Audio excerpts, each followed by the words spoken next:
लगाया राघो जी तुम्हें ऐसा किसने बनाया, राघो जी तुम्हें ऐसा किसने बनाया, ऐसा सुंदर स्वभाव कहाँ पाया, राघो जी तुम्हें ऐसा किसने बनाया, राघो जी तुम्हें ऐसा किसने। निरहंकारी को अपनी माँ बना लो तो मैना को अपना माँ बनाया सती जी ने।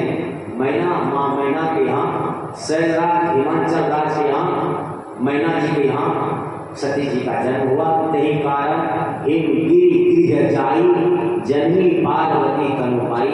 वही सती जी पार्वती जी के रूप में शैलराज के यहाँ उनका जन्म हुआ।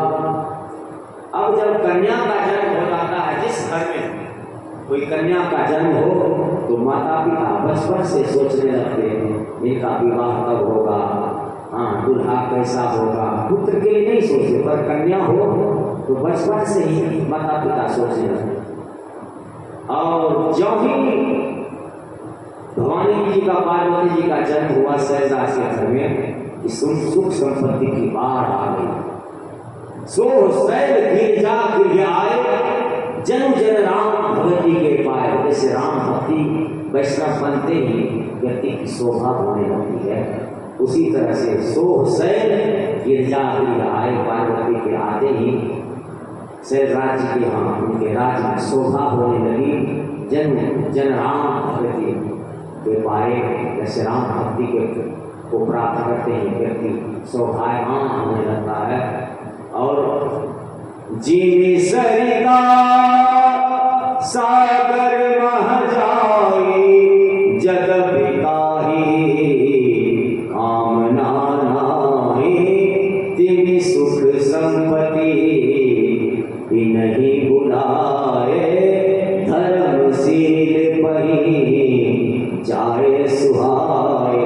जैसे सभी नदियां दौड़ दौड़ करके समुद्र में जाती हैं, समुद्र को इच्छा अपेक्षा नहीं होती नदियां मेरे पास आए, लेकिन फिर भी भाग भाग करके सभी नदियां समुद्र के ही ओर भागती, उनका वही घर साथ। उसी तरह से धर्मात्माओं की हम सुख संपत्ति अपने आप आ जाती, उन्हें बुलाना नहीं पड़ता। तिनी सुख संपत्ति भी नहीं बुलाए धर्मशील पही आए सो आए। धर्मात्माओं की यहाँ सुख संपत्ति की बात आ जाती और सुख संपत्ति की शोभा भी उन्हीं के यहाँ होती, क्योंकि संपत्ति का जो मुख्य उद्देश्य है धर्म। क्योंकि लक्ष्मी जो है ना भगवान की पत्नी है और प्रत्येक पत्नी पति की सेवा में ही प्रसन्न रहती। तो नारायण की पत्नी है लक्ष्मी, उनकी शोभा भी धर्मात्माओं के यहाँ भी होती, क्योंकि वो धर्म में लगाते धन को। और धन की तो यही है, जो धन धन्य है जो भगवत कार्य में लगे, भगवान की सेवा में लगे, वही धन धन्य है। बाकी धन की तो परोपकार में लगाओ, भगवान की सेवा में लगाओ, नहीं तो अपने सुख सुविधा में लगाओ, नहीं तो अंतिम गति तो उसका नाश है, नहीं तो अंत में तो नाश हो ही जाता है। तो तिनी सुख संपत्ति भी नहीं बुलाए धर्मशील परिणाय सुहाए। शैलराज के यहाँ उनके राज में सुख संपत्ति की बात भवानी जी आते हैं। और देखो भवानी जी श्रद्धा रूपा है, अगर आपके पास श्रद्धा हो ना तो बिना बुलाए संत आते, गुरु आते। इसी क्रम में नारद जी का आगमन हो गया। भवानी शंकरो बंदे श्रद्धा विश्वास रूपिणो या ध्यान बिना न पश्यन्ति सिद्ध स्वांतः समीश्वरम। भवानी की श्रद्धा रूपा है, श्रद्धा हो धर्म में तो गुरुजन अपने आप आते, संत अपने आप आते, सिर्फ श्रद्धा हुआ आपके पास। नारद जी का आगमन हुआ और शैलराज जी ने भवानी जी को नारद जी के चरणों में डाल दिया। महाराज इस कन्या के दोष गुण को बताइए तो कि कन्या कैसी है, इनका विवाह कब होगा और पति कैसा होगा आदि आदि। हाँ कहाँ सुता के दोष गुण मुनिवर हृदय विचार। ये मुनिवर इस कन्या के दोष को कहिए। पहले तो पूछा दोष, लेकिन शिव जी गुण कहने लगे। अगर दोष ही पहले कहूँगा ना तो फिर दोष सुनते ही होश नहीं रहेगा में, और फिर गुण सुन भी नहीं पाएंगे। इसलिए पूछा तो पहले दोष, कहूँ सुना के दोष गुण, लेकिन शिव जी ये नारद जी पहले गुण वर्णन करना प्रारंभ कर दिए। और नारद जी कहते हैं कि महाराज आपकी कन्या को सुलक्षणा, सुता तुम्हारी सकल गुण खानी, नाम उमा अंबिका भवानी, सुता तुम्हारी सकल गुण खानी। आपकी कन्या बहुत सुलक्षणा है महाराज। इनके 3 नाम हैं, उमा, अंबिका और भवानी। इनका स्वभाव सदैव अचल रहेगा। तो पतिव्रताओं में श्रेष्ठ सदा अचल एहि कर अहि बाता, एहि तेजस कई हैं पिजो माता, सदा अचल एहि कर अहि बाता। इनका स्वभाव सदैव अचल रहेगा और ये पति को बहुत प्रिय है। और इस कन्या से आप दोनों दंपति को यश प्राप्त हो। यही जस पई है कि माता, इन कन्या के द्वारा आपकी ख्याति होगी 3 लोगों को। जैसे देखो किसी किसान का बेटा अगर कमिश्नर बन जाए, हाँ, बड़ा अधिकारी बन जाए, तो माता पिता की भी ख्याति होती है उस पुत्र से। उसी प्रकार से इस कन्या से ही आप दोनों पति पत्नी की ख्याति होगी। और एक ये सुलक्षणा, इनके 3 नाम उमा, अंबिका और भवानी। इनका स्वभाव अचल है, इनसे आपको यश प्राप्त होगा। अब इनमें जो कुछ दोष है वो भी सुनो। इनके भाग में ऐसी रेखा है, इन्हें जो पति मिलेंगे ना वो कैसे मिलेंगे उसे भी आप सुनो। अगुने अमाने मातु पितुहीना, उदासीन सब संशय छीना। अगुने अमाने मातु पितुहीना। इन्हें जो पति मिलेंगे ना वो अगुण मिलेंगे, अमान, माता पिता से उदासीन और सब संशय छीना। जोगी जटिल अकाम मन, नगन अमंगल वेश, अस स्वामी यही कहाँ मिलई, परिहस रस देख, परिहस रस देख। इनके हाथों में ऐसी रेखा है, इनके पति जो होंगे ना जोगी होंगे, जटाधारी होंगे, जोगी जटिल अकाम मन, नगर अमंगल वेश, अस्वामी यही कहाँ मिलई, परिहस रस देख। इनके हाथों में ऐसी रेखा है, इन्हें ऐसे ही पति मिलेंगे। देखो ऐश्वर्य भाव में ये सब गुण ही है। अगुण अर्थात जो गुणातीत है, जिनके गुणों की कोई सीमा नहीं हो। अमान अर्थात अभिमान नहीं है। नगर अर्थात जिनका दिशा ही बस है। और अमान मातृ को हीना अर्थात अजन्मा, जिनके दिशा ही बस है। और अमान अर्थात अभिमान, मान नहीं, निराभिमानी। और पूर्ण काम, अकाम अर्थात पूर्ण काम, निष्काम। ऐश्वर्य भाव में ये तो सब गुण ही है। जोगी जटिल अकाम मन, नगन अमंगल वेश, अस स्वामी यही कहाँ मिलई, परिहस रस देख। इनके हाथों में ऐसी रेखा है, इन्हें ऐसे ही पति मिलेंगे। पर इस सुन करके दुख दंपति उमा हर्षानी। सुनि मुनि गिरा सत्य जी जाने, दुख दंपति उमा हर्षानी। दोनों माता पिता दुखी हो गए। इन्हें ऐसे पति मिलेंगे जो निर्वस्त्र रहते हैं, और जो स्वयं वस्त्र नहीं पहनते वो हमारी कन्या को वस्त्र कहाँ से देगा? जो स्वयं जटाधारी है, हाँ, बाल नहीं धोते, नहीं सुलझाते, तो मेरी कन्या को तेल शैम्पू साबुन आदि कहाँ से मिलेगा? निष्काम है तो कन्या को संतान भी नहीं होगा, हाँ, उनसे बात भी नहीं करेंगे। अब माता पिता के बिना कन्या अकेली कैसे रहेगी? पर ऐश्वर्य भाव में ये सब गुण ही है। पर सती जी भवानी जी प्रसन्न हो गए, दुख दंपति पर उमा हर्षानी, उमा प्रसन्न हो गए, शिव जी मुझे पति रूप में मिले। नारद जी ने कहा ये सब लक्षण सब शिव जी में पाए जाते हैं।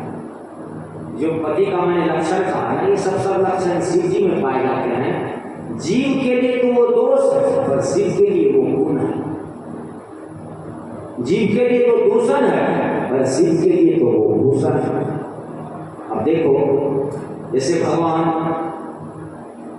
शिव जी विस्मान करके अमर हो गए, उनका एक नाम पड़ गया नीलकंठ, प्रसन्नानंद नीलकंठम गया। तो दूषण भी उनके लिए भूषण बन गया कि नहीं? नाम पड़ गया नीलकंठ। और सारे देवता अमृत पी करके भी मरते हैं, लेकिन शिव जी विष पी करके अमर हो।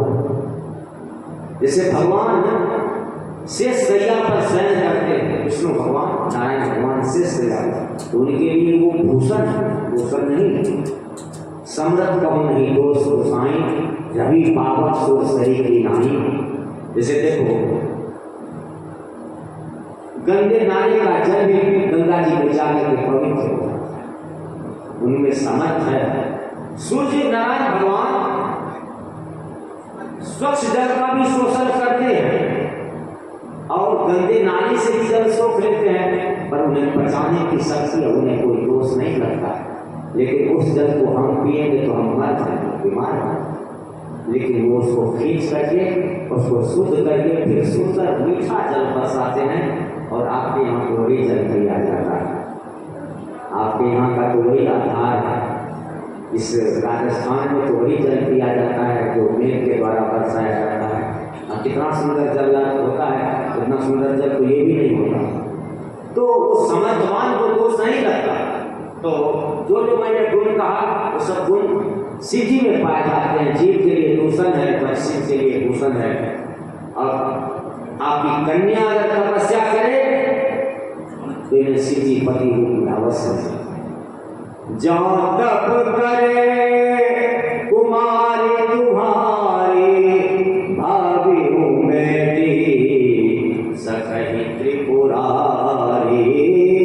जो तप करे कुमारी तुम्हारी, आपकी कन्या अगर तपस्या करे तो शिव जी भाभी को भी मिटा देते हैं। देखो, भाभी दो प्रकार की होती है। एक तो समान भाभी है जिसे शिव जी मिटा देते हैं, एक है हरि इच्छा भाभी, उसको शिव जी नहीं मिटा पाता। अब देखो, जब शिव जी मना करने पर सती जी परीक्षा देने के लिए चली गई, तो शिव जी ने कहा ना, वही है सोई जो राम रचिया था, वो कई तर्क बढ़ा वैसा था। तो हरि इच्छा भाभी बनवाना, हृदय विचार सब सुधारना। हरि इच्छा भावी पर शिव जी का जोर नहीं चलता।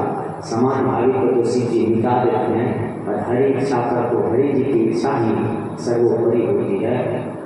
तो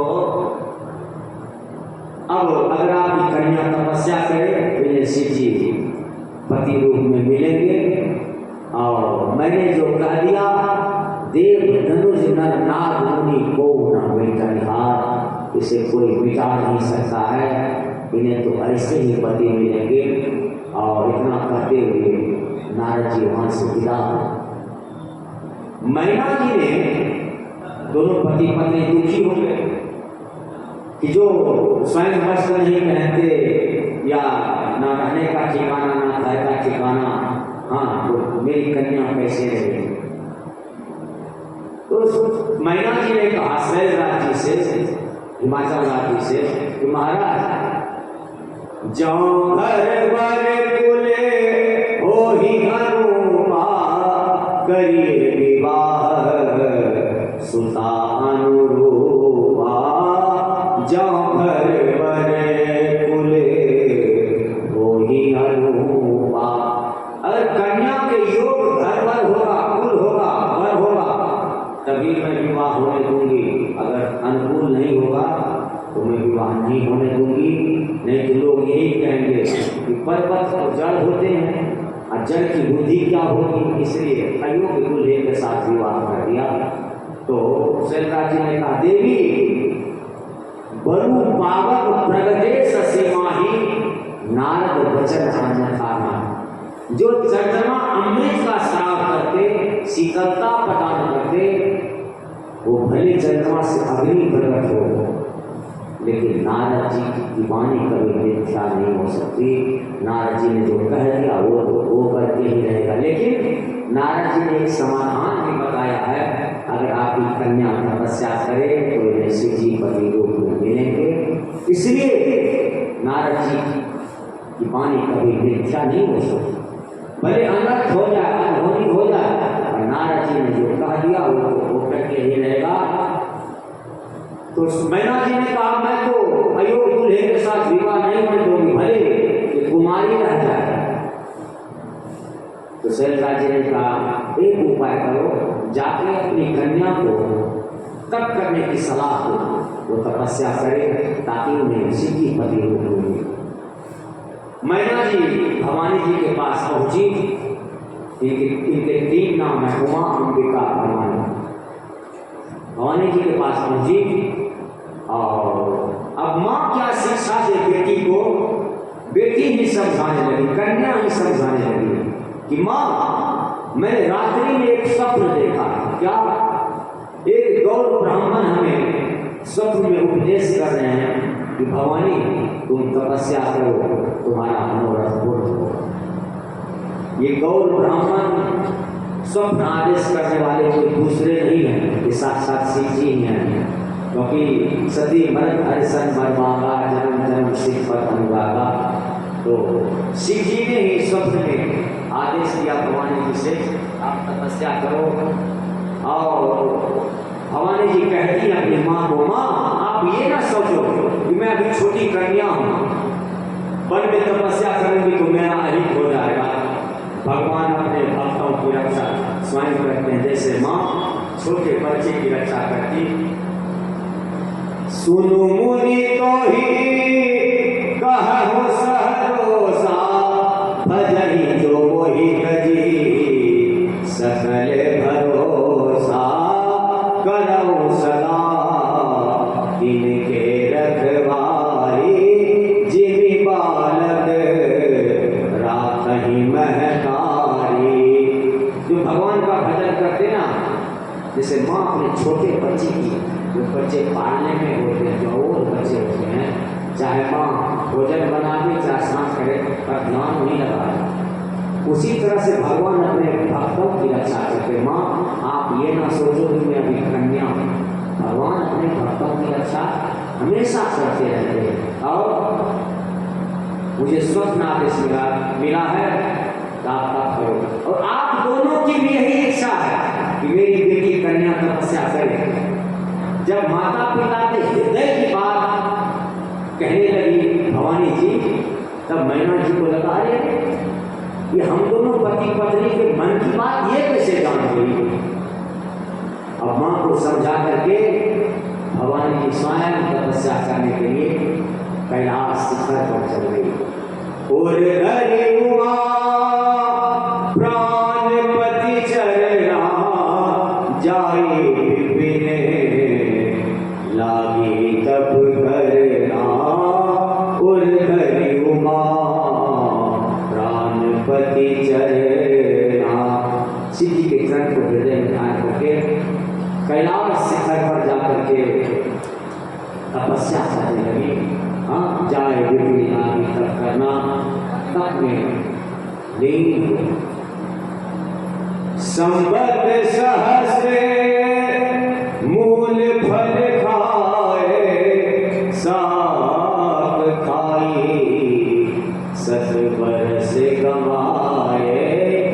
1000 वर्ष तक कंदमूल फल खाए नहीं कमाए। संबत सहस्र मूल फल खाए, साग खाए सत बरस कमाए। 1000 वर्ष तक कंदमूल फल खा करके रही और उसका दशांश कमते गया। साग खाए सत बरस कमाए। हरी पत्ती खा करके 100 वर्ष रही। 1000 वर्ष तक कंदमूल फल खाते रही और 1000 का दशांश 100 और 100 वर्ष तक हरी पत्ती खाते रही। संबत सहस्र मूल फल खाए, साग खाए सत वर्ष कमाए।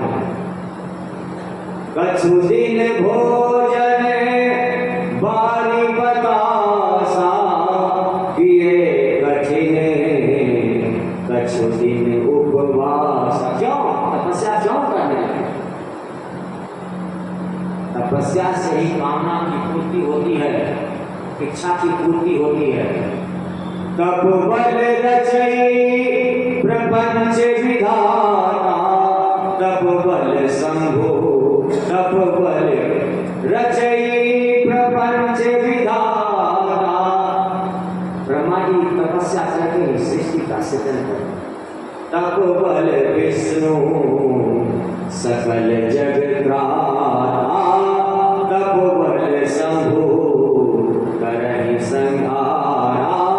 तप बल शेष धरहि महिमारा, तप आधार सब सृष्टि भवानी। करहुता जाई तप अस जिय जानी। तपस्या से ही ब्रह्मा जी सृष्टि का सृजन करते और तपस्या से ही भगवान विष्णु सृष्टि का पालन करते और तपस्या से ही सृष्टि का संहार करते। तप बल शेष धरहि महिमारा, शेष ही पृथ्वी का भार वहन करते। और इसलिए तप आधार सब सृष्टि भवानी, कर्म जाय तप अस जिय जानी।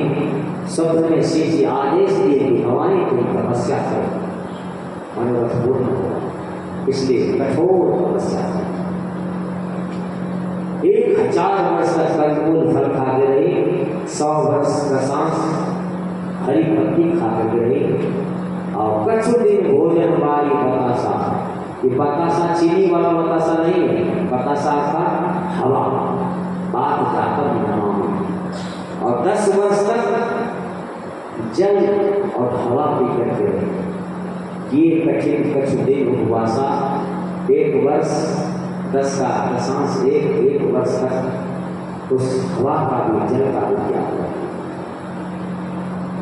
जब वरदान देने के लिए ब्रह्मा जी नहीं आए तो पुनः दूसरे पुरुष की तपस्या की ये भगवान जी ने।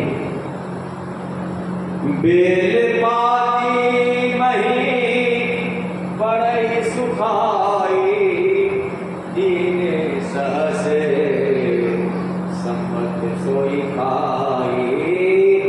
बेल पाती मही बड़े सुखाई। जो सूखी पत्ती बेल पत्ती जो पेड़ से झड़ करके गिर जाता था, उसे 3000 वर्ष तक पाती है। नाम तब हयऊ अपरना, पुनि परिहरऊ सुखाने उपरना। 300 वर्ष तक उस बेलपत्ती का भी त्याग कर दिया। 3000 का दशांश 300 वर्ष। तो उमा जी का नाम पड़ा अपर्णा। अपर्णा के 2 अर्थ। अपर्णा अर्थात पर्णा, पत्ती भी नहीं, और अपर्णा और कोई नहीं, दूसरा और कोई नहीं, सीधी उमई नाम तब हूँ अपर्णा। तब देवताओं ने ब्रह्मा जी से कहा हमारा का अनर्थ हो जाएगा। अभी ने तपस्या से रोकी, नहीं तो अनंत हो जाएगा। ब्रह्मा जी आए और ब्रह्मा जी ने आकर के भवानी से कहा, अब आपकी इच्छा पूरी होगी, आपको शिव जी पति रूप में मिलेंगे और इस तपस्या को आप फरमान में ब्रह्मा जी ने दो बातें कही। एक तो पिताजी आएंगे तो आप घर चले जाना, क्योंकि आगे विवाह भी होना है और आपको सब ऋषि मिलेंगे। दो बातें ब्रह्मा जी ने फरमान की। अब इधर गोस्वामी जी अब कथा को मोड़ते हैं किस तरह। तब अति सोचे भयो मन मोरे, दुखी भयो वियोग प्रिय तोरे। तब अति सोचे भयो मन मोरे। देवी आपके जाने के बाद मुझे बहुत दुखी भयो वियोग प्रिय तोरे। तब अति सोच मोरे। तो शिव जी को का मन कहीं लगा नहीं, कहीं जमा नहीं। कभी नदी के किनारे, कभी पर्वतों पर घूमते घूमते कैलाश से भी उन्हें बैराग हो गया। और सती जी के जाने के बाद फिर नीलगिरी पर पहुंचे, काकुसुंडी जी के पास, जहाँ काकुसुंडी जी कथा कहते हैं। और आज से नहीं, 27 कल्प से कथा है। एक कल्प वो कहलाता है जब ये चारों युग हजार बार बीतता है, चारों युग, तो एक कल्प कहलाता है। एक चतुर्युगी की आयु है 43,20,000 वर्ष। एक चतुर्युग की आयु, वो चारों युग जब हजार बार बीतता है तो एक कल्प कहलाता है। और 27 कल्प से काकुसुंडी जी नीलगिरी पर कथा कह रहे हैं और पक्षियों को सुना रहे हैं। तो शिव जी वहां पहुंचे नीलगिरी पर, स्वयं पक्षी का रूप धारण करके कथा सुनने लगे। जितने दिन तक इधर भवानी जी ने तपस्या की, उधर शिव जी कथा सुनते रहे। तब कछु काल मराल करो, धरिता के निवास। सादर सुनी रघुपति गुण, पुनियाए कैलास, पुनियाए कैलास। शिव जी ने कथा सुनी, कैलाश आए। अब जब भगवान देख लिए एक तरफ शिव जी का त्याग और भवानी जी की तपस्या, तो राम जी को लगा अब दोनों का मिलन होना चाहिए।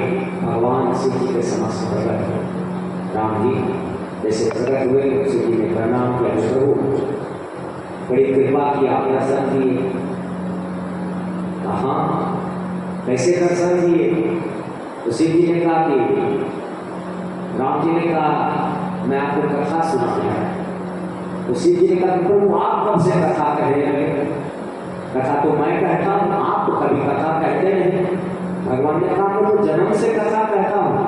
पहली कथा कौशल्या जी से भगवान ने कही कथा सुहाई, मातु बुझाई, यही प्रकार सुख प्रेम रहे। कही कथा सुहाई, मैं तो जन्म से कथा कहता हूँ। तो कहा फिर तो कहिए कथा। अति पुनीत गिरजा के करनी, अति पुनीत गिरजा के करनी, बिस्तर सहित कृपा निधि बरनी। अति पुनीत गिरजा के करनी। संपूर्ण वृतांत भगवान सुनाए शिव जी से कि जो सती जी थी, आपने प्रण किया था कि सती शरीर से नहीं मिलूंगा। जब हम क्रम सती संस्कृति विजयी भगत पथ हो ही अनिति, यही तन सती भेंट मोहि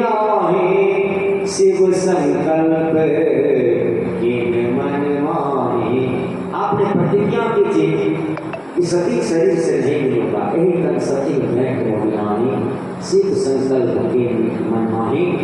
और जो अब करो सती संस्कृति विजयी भगत पति होई हरिति।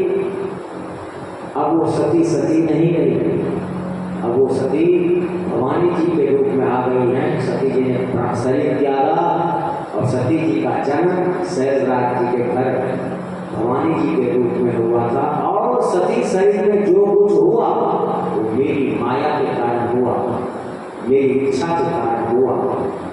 क्योंकि दक्ष ने श्राप दे दिया था, दक्ष को श्राप दे दिया था नंदी ने। जब तक शरीर नहीं त्यागी भवानी ये सती जी तो दक्ष को बकरे का सिर कैसे लगता। ये सब मेरी माया के कारण हुआ। और आपको पति रूप में पाने के लिए भवानी जी ने कठोर तपस्या की है। अब आप उनसे विवाह करें। देखो शिव जी और राम जी में 3 संबंध है, सेवक स्वामी और सखा, 3 संबंध है। और इस दोहे में तीनों संबंध का निर्वाह हो रहा है। अब विनती मन सुनहु शिव, ये भगवान सेवक बन करके प्रार्थना करते हैं। क्योंकि 3 संबंध है शिव जी में राम जी में, सेवक स्वामी और सखा। अब विनती मन सुनहु शिव, ये सेवक बन करके जाओ पर निज ने, ये सखा भाव है। यदि आपसे हमारा प्रेम है तो अब ये आदेश दे रहे हैं स्वामी बन करके, जाई विवाह शैलज ही, यह वही मांगे देहु, यह वही मांगे देहु। बाबा जाकर के विवाह। शिव जी ने कहा कि प्रभु आपकी आज्ञा तो मेरे लिए शिरोधार्य है। मातु पिता गुरु प्रभु के वाणी विनय विचार करिए सुख जाने। सिर धरी आय से करिए तुम्हारा, परम धर्म यह नाथ हमारा। आपकी आज्ञा को मैं शिरोधार्य करता हूँ। क्योंकि मातु पिता गुरु प्रभु के वाणी विनय विचार करिए सुख जाने। माता पिता, माता पिता, गुरु और स्वामी की आज्ञा, गुरु की आज्ञा बिना विचारे करना चाहिए। तो मैं आपकी आज्ञा को शिरोधार्य करता हूँ। भगवान ने कहा नहीं, मेरी आज्ञा शिरोधार्य करने की आवश्यकता नहीं। क्यों? शिव जी ने कहा प्रभु मैं आपकी आज्ञा शिरोधार्य करता हूँ। सिर धरी आए सुख करिए तुम्हारा, परम धर्म यह नाथ हमारा। ये तो मेरा परम धर्म है। तो भगवान ने कहा नहीं, आज्ञा शिरोधार्य करने की आवश्यकता नहीं है। क्यों? आपके सिर से गंगा की धारा बहती है। और यदि आप मेरी आज्ञा को सिर पर ले लीजिएगा तो गंगा की धारा के साथ मेरी आज्ञा भी बह जाएगी। तो बेचारी भवानी जी तो कुमारी ही रह जाएगी। इसलिए मेरी आज्ञा को शिरोधार्य नहीं। तो मेरी आपकी आज्ञा को क्या करें? तो कह प्रभु हर तुम्हार पर है, अब उड़ राखे हो जो मैं कह। हृदय में धारण कीजिए। भगवान ने कहा प्रभु हर तुम्हार बन रहे हो, आपकी प्रतिज्ञा तो रह गई, अब उड़ राखे हो जो हम कह रहे हैं। देखो कभी कभी आप कहते हो अरे वो बात तो दिमाग से उतर गई, पर वो हृदय से नहीं जाता। कभी कहते हो क्योंकि दिमाग में अनेकों बातें रखी जाती है, कभी कभी दिमाग से विस्मरण हो जाता है। लेकिन कहते हो ना अरे वो बात तो दिमाग से विस्मरण हो गया, पर वो आज तक हृदय से नहीं जाता। किसी को जब आप हृदय में रख लोगे ना तो उसका कभी विस्मरण नहीं होता। इसमें विस्मरण हो जाता है पर इससे विस्मरण नहीं होता। तो भगवान ने कहा अब उड़ राखे जो मैं कहा, अब आप हृदय में धारण कीजिए। इतना करके भगवान अंतर ध्यान हो गए। और उसी समय सप्तऋषि प्रकट हो गए। देखो ये सप्तऋषि जो है ना, ये विवाह में सप्तऋषियों ने मध्यस्थता की है। जैसे राम जी के विवाह में मध्यस्थ वो कहलाते जो वर वधू दोनों पक्ष को जोड़ दे, जो दोनों तरफ के बीच में रहते, दोनों तरफ के प्रतिनिधि करते, इधर के भी इधर के भी, वो मध्यस्थ कहलाते, वो मीडिएटर कहलाते। हाँ, जैसे राम जी के विवाह में मध्यस्थता किसने की? विश्वामित्र जी। इधर से भी उधर से भी, दोनों पक्ष। इस विवाह में, शिव जी के विवाह में मध्यस्थ है सप्तऋषि। सप्तऋषि आए शिव जी के पास और शिव जी ने सप्तऋषियों से कहा आप जाकर के भवानी जी के प्रेम की परीक्षा लें, भवानी जी के प्रेम की परीक्षा लें। अच्छा, जब भगवान आज्ञा दे चुके हैं तो फिर सप्तऋषियों से कैसे कहा जाए? शिव जी देखो, संत भगवान से भी श्रेष्ठ होते हैं। भगवान स्वयं कहते हैं मोटे अधिक संत कर देखा। भगवान स्वयं संत के रूप में आते हैं। जब भगवान बनकर के भगवान बनने से उनकी इच्छा पूरी नहीं होती तो भगवान ही हमारे आचार्य के रूप में आते हैं। तो कहते हैं कि मोटे अधिक संत कर देखा, सातम सम वही मैं जब देखा। सातवीं भक्ति में सभी से भगवान कहते हैं कि संसार को मेरे समान देखना, पर संत को मुझसे भी श्रेष्ठ देखना। सातम सम वही मैं जब देखा, मोटे अधिक संत कर देखा। मोरे मन प्रभु अस विश्वासा, राम से अधिक राम कर दासा। राम से अधिक राम कर दासा। तो भगवान का तो मोहर लग ही चुका, अब संत का मोहर लग जाए तो और आनंद आ जाएगा। तो शिव जी ने कहा आप जाकर के भवानी जी के प्रेम की परीक्षा लेना। उस सप्तऋषियों को भेजिए। सप्तऋषि पहुंचे भवानी जी के पास। सप्तऋषियों ने पूछा भवानी जी से, देवी आप बताओ आप क्या चाहते हैं, किनकी आराधना कर रहे हैं? के ही अवराधा का तुम चाहो, हम सन सके मरम किन कहे हो। के ही अवराधा का तुम चाहो, किनकी आराधना कर रहे हो, किस लिए आराधना कर रहे हो, क्या चाहते हो बताओ हमसे सत्य बात। तो भवानी जी ने कहा सुनकर के आपको हंसी आई। भाई कन्या जब स्वयं विवाह की चर्चा करे तो हंसी तो स्वाभाविक है, तो आपको हंसी आ जाएगी। क्यों? का मेरे मन में हाथ पकड़ दिया और मैं जड़ की कन्या हूं, पर्वत कन्या हूं, ये मानने को भी तैयार नहीं है, किसी की शिक्षा मानने को भी तैयार नहीं है। मन हथ बरैना सुनई सिखावा, चाहत बारी पर गीत उठावा। जल पर दीवार खड़ा करना अर्थात असंभव बात। जल पर कभी कोई दीवार खड़ा कर पाता नहीं क्या? मेरे मन ने हठ पकड़ दिया है, मैं जल के ऊपर दीवार खड़ा करना चाहता हूँ। क्या हठ पकड़ लिया है? चाहूं सदा शिव ही घरदारा, शिव जी को पति रूप में चाहती है और अपनी इच्छा से नहीं, फिर नारद जी के कहने से। तो सप्तऋषियों ने कहा अरे अरे ये नारद कब से घर बसाने लगे? नारद तो घर गुजारने में अब फर्स्ट क्लास फर्स्ट है, वो तो घर गुजारने में, वो तो उनका तो काम है कि बसे बसाए घर को गुजारना। हाँ, नारद सीख गए सुनहि नर नारी, अवस होहि गजी भवन भिखारी। नारद सिख जे सुनहि नर नारी। अरे उनकी शिक्षा मानने वाले तो घर छोड़ करके कमंडला धारण करके भीख मांगने लगते, वो कब से घर बसाने लगे? वो तो घर उजाड़ने वाले हैं।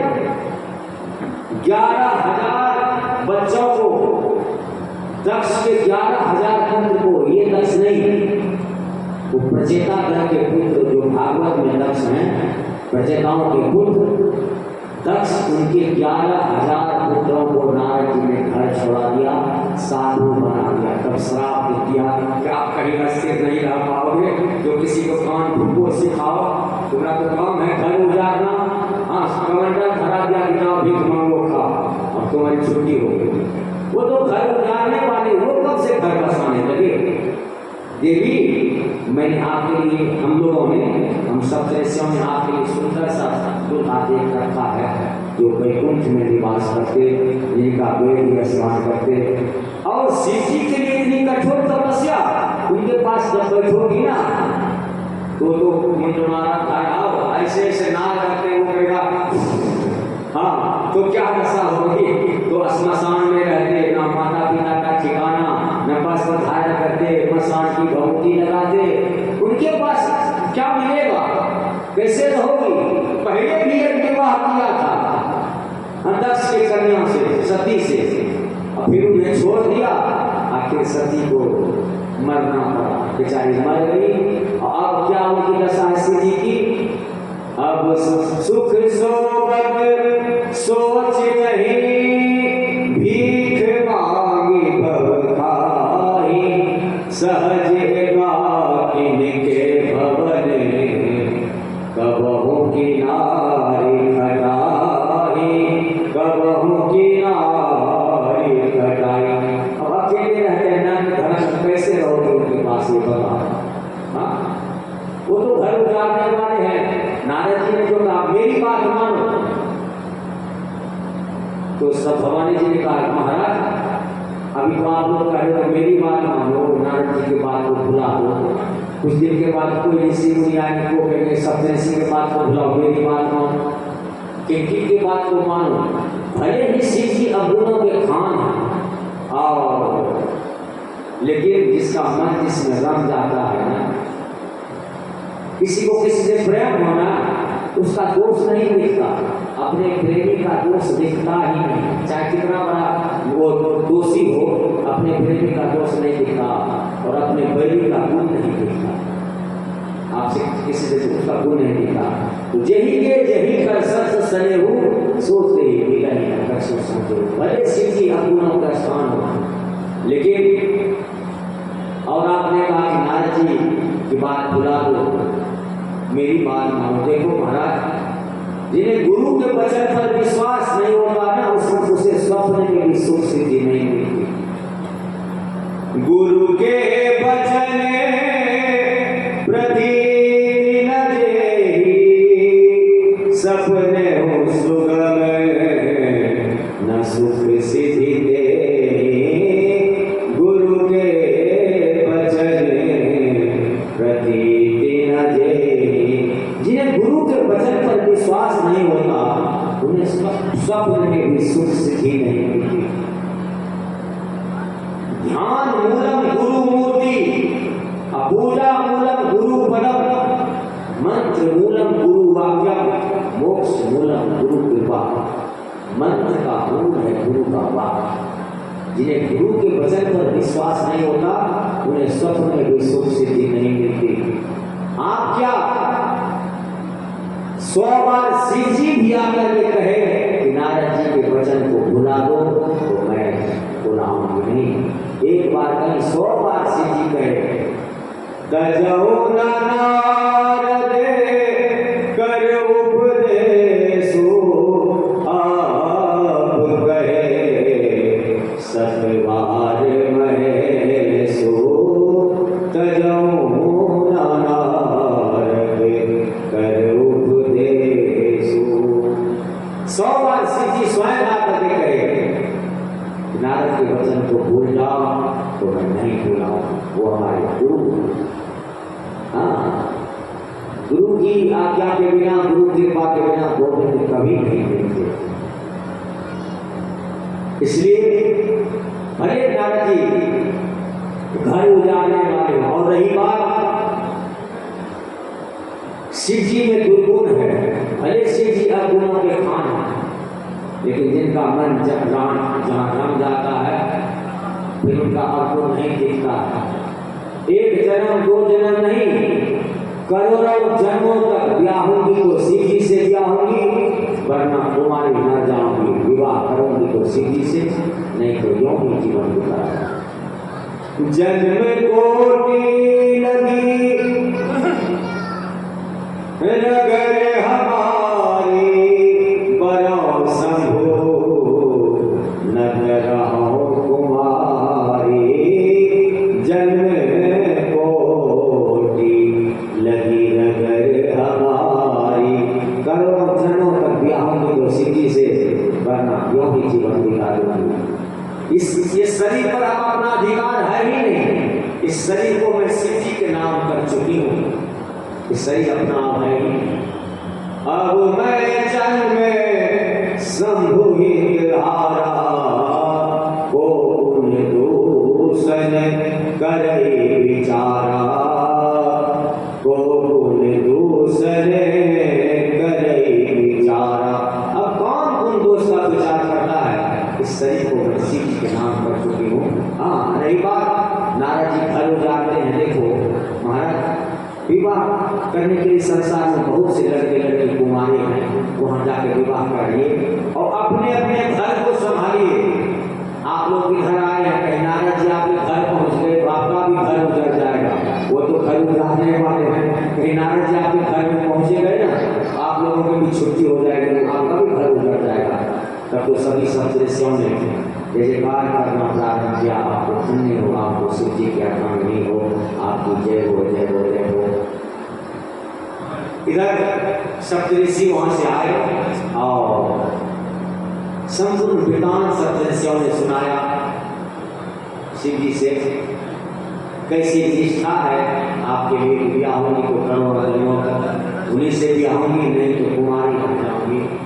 देखो गुरु पर इतना विश्वास और गुरु के वचन पर तभी गोविंद मिलते हैं। और इतने में शिव जी समाधि लगा दी। शिव जी समाधि लगा दिया, अखंड समाधि। शंकर सहज स्वरूप सारा, लागे समाधि अखंड अपारा, लागे समाधि अखंड अपारा। तो शिव जी समाधि लगा, भगवान के ध्यान में मग्न हो गए। और उसी समय तारक नाम के एक असुर हुए, जिन्होंने लोकपाल दिक्पाल तीनों लोगों पर विजय प्राप्त कर लिया। तारक असुर भय ही काला, उसी समय तारक नाम के असुर हुए। उस प्रताप पर तेज के साथ तारक असुर भय ही काला, भुज प्रताप बड़े तेज विशाला। तेहि सब लोग लोकपति जीते, भय सुख संपत्ति रीते। तेहि सब लोग लोकपति जीते। तारक असुर ने स्वर्ग पर आत्मा अधिपत्य कर दिया। लोकपाल दिक्पाल सबको तारक असुर ने जीत लिया। सभी देवता ब्रह्मा जी के पास पहुंचे कि तारक असुर कब मरेगा, कैसे मरेगा महाराज। तो ब्रह्मा जी ने कहा, देखो तारक असुर ने तपस्या करके मुझसे वरदान प्राप्त किया है कि मैं 7 दिन के बालक से ही मरूंगा, और शिव जी के तेज से जब पुत्र उत्पन्न होगा उसी के द्वारा ये मरेगा, ऐसे मरने वाला है।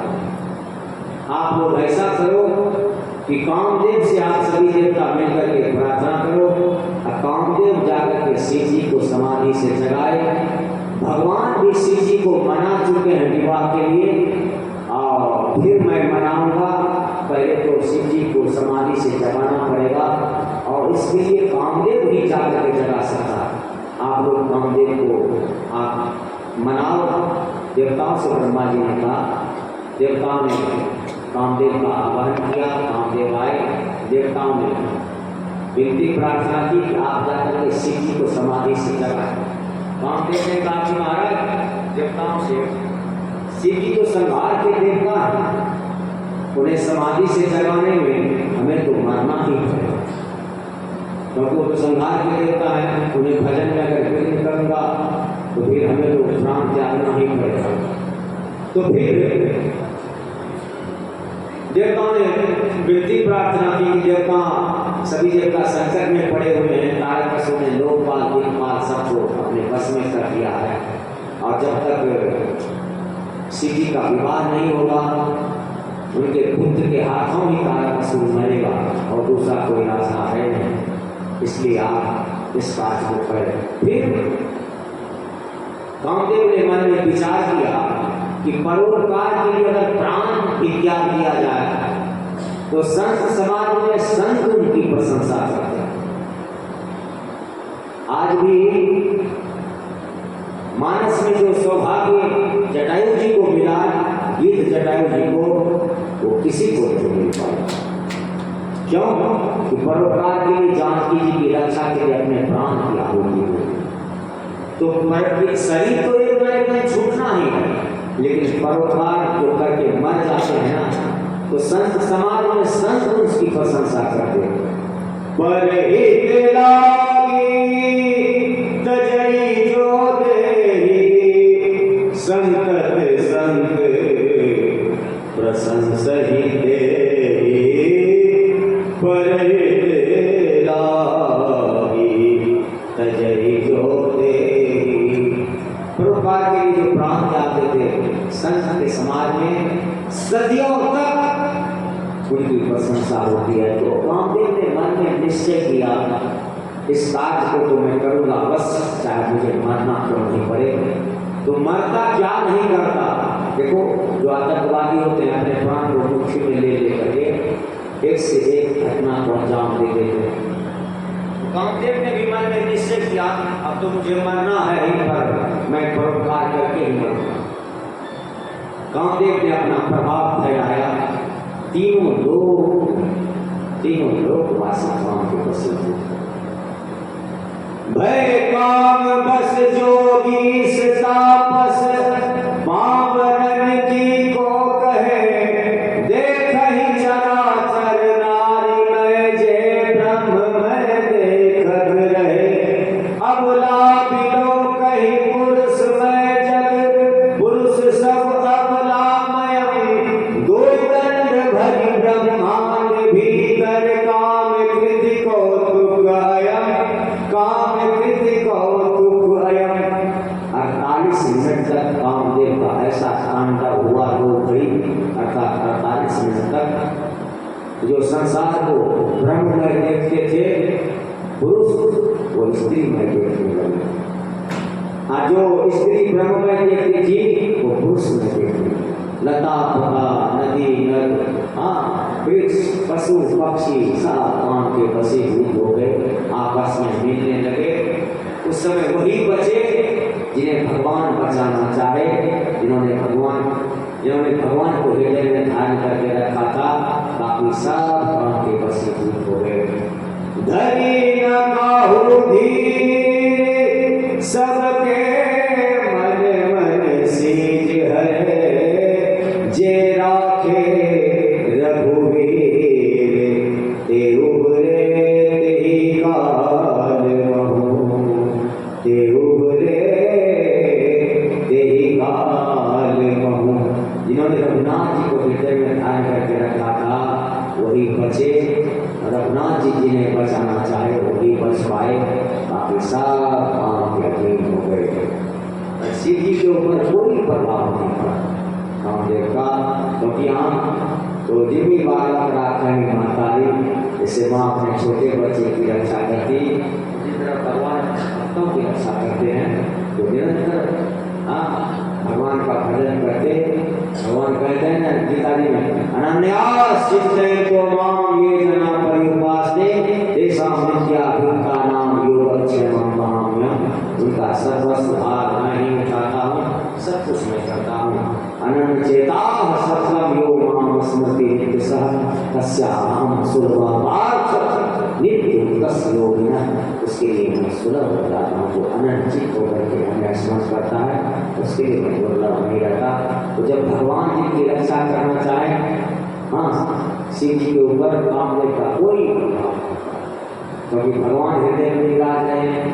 एक बंधु संपूर्णवासी, सुंदर सहस सकल राशि।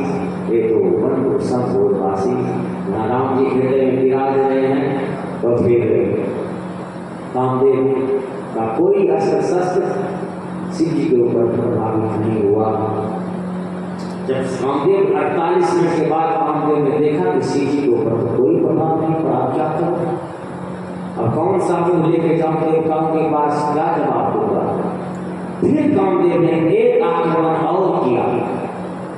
इस बार सिर्फ कैलाशवासी प्रभावित हुए, पूरे ने उस समय तो सब प्रभावित हुए। इस बार कामदेव ने सिर्फ कैलाश के ऊपर अपना प्रभाव दिखाया।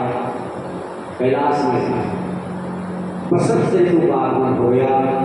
कोयल कूद रही है, 3 प्रकार की हवाएं चलने लगी, शीतल मंद सुगंध, और गौरे गुलजार कर रहे हैं, आम में मंजर आ गया और सुगंधित हवाएं चलने लगी। कैलाशवासी काम के बसे तो फिर भी शिव जी के ऊपर कोई प्रभाव नहीं पड़ा। तब कामदेव ने मन में विचार किया अब क्या किया जाए। तो अपने पुष्प, कामदेव पुष्प के ही पुष्प का ही धनुष रख लिया, पुष्प का ही बाण, तो अपने पुष्प के धनुष पर पुष्प का बाण चढ़ाया और आम्र के पल्लव में छुप करके शिव जी के ऊपर चला दिया बाण। शिव जी समाधि से जगे, नेत्र खोल के देखा, अरे ऐसी हिम्मत किसने की मेरे ऊपर आक्रमण करने का। तो शिव जी ने देखा कि आम के पेड़ के पल्लव में छुपा हुआ कामदेव, और जैसे शिव जी क्रोध में आए, तीसरी आंखें खोली, कामदेव जल कर गिरा। तब शिव तीसरे नयन उभारा, चितवत काम अयं जरि छाड़ा। तब शिव तीसरे नयन उभारा। जैसे तीसरी आंखें खोली, शिव जी ने कामदेव जल कर गिरा और देवता दुखी हो गए कि कुछ दिन पूर्व ही शिव गणों के द्वारा दक्ष के यज्ञ में हम देवताओं की पिटाई हुई। अब जब शिव जी को पता चलेगा कि कामदेव को देवताओं ने ही भेजा है, अब तो शिव जी भी हम देवताओं को दंड देंगे और हम देवताओं की तरफ दोनों तरफ से हम देवताओं के लिए समस्या है। तो कामदेव ये तारक असुर मरेगा भी नहीं, क्योंकि कामदेव भी जल गया तो तारक असुर शिव जी विवाह कैसे करेंगे, काम ही नहीं है तो संतान कैसे होगा। और इधर देवता और उधर तारक, दोनों तरफ से हम देवता संकट में पड़ गए। कामदेव ये शिव जी भी दंड देंगे और उधर से तारक असुर भी दंड देगा। पर देवता तो दुखी हो गए, योगी सुखी हो गए, भोगी दुखी हो गए। योगी से प्रसन्न हो गए, अकंटक योग साधना होगी, भजन चिंतन होगा, और कामदेव चल गया। लेकिन भोगी दुखी हो गए। और इधर नारद जी ने जाकर के कामदेव की पत्नी रति से कहा, अब तो तुम्हारे पति इस संसार में सीताराम हो गए। तो बिलखती हुई, रोती बिलखती हुई रति आई शिव जी के पास। शिव जी को आशुतोष है, तुरंत प्रसन्न हो गए और कहा, देवी आज से तुम्हारे पति अनंत होंगे, बिना शरीर के ही तुम्हारे पति होंगे और सृष्टि का संपूर्ण कार्य विधिवत चलते रहेगा। लेकिन तुम्हें शरीरधारी पति द्वापर में मिलेंगे।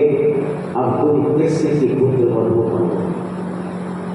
प्रद्युम्न की पत्नी तुम बनोगी द्वापर में। और शिव जी प्रसन्न हो गए, कह दिए कि अब शरीरधारी पति तो तुम्हें द्वापर में मिलेंगे प्रद्युम्न के रूप में। कृष्ण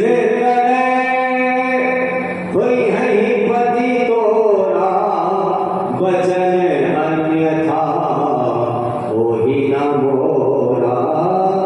कृष्ण कोई है पति तोरा। भगवान के पुत्र वधु बना दिए, पर अभी शरीरधारी पति संभव नहीं है। लेकिन सृष्टि का संपूर्ण कार्य विधिवत चलेगा। आज से तुम्हारे पति अनंत होंगे, बिना शरीर के ही तुम्हारे पति होंगे। इस तरह से जैसे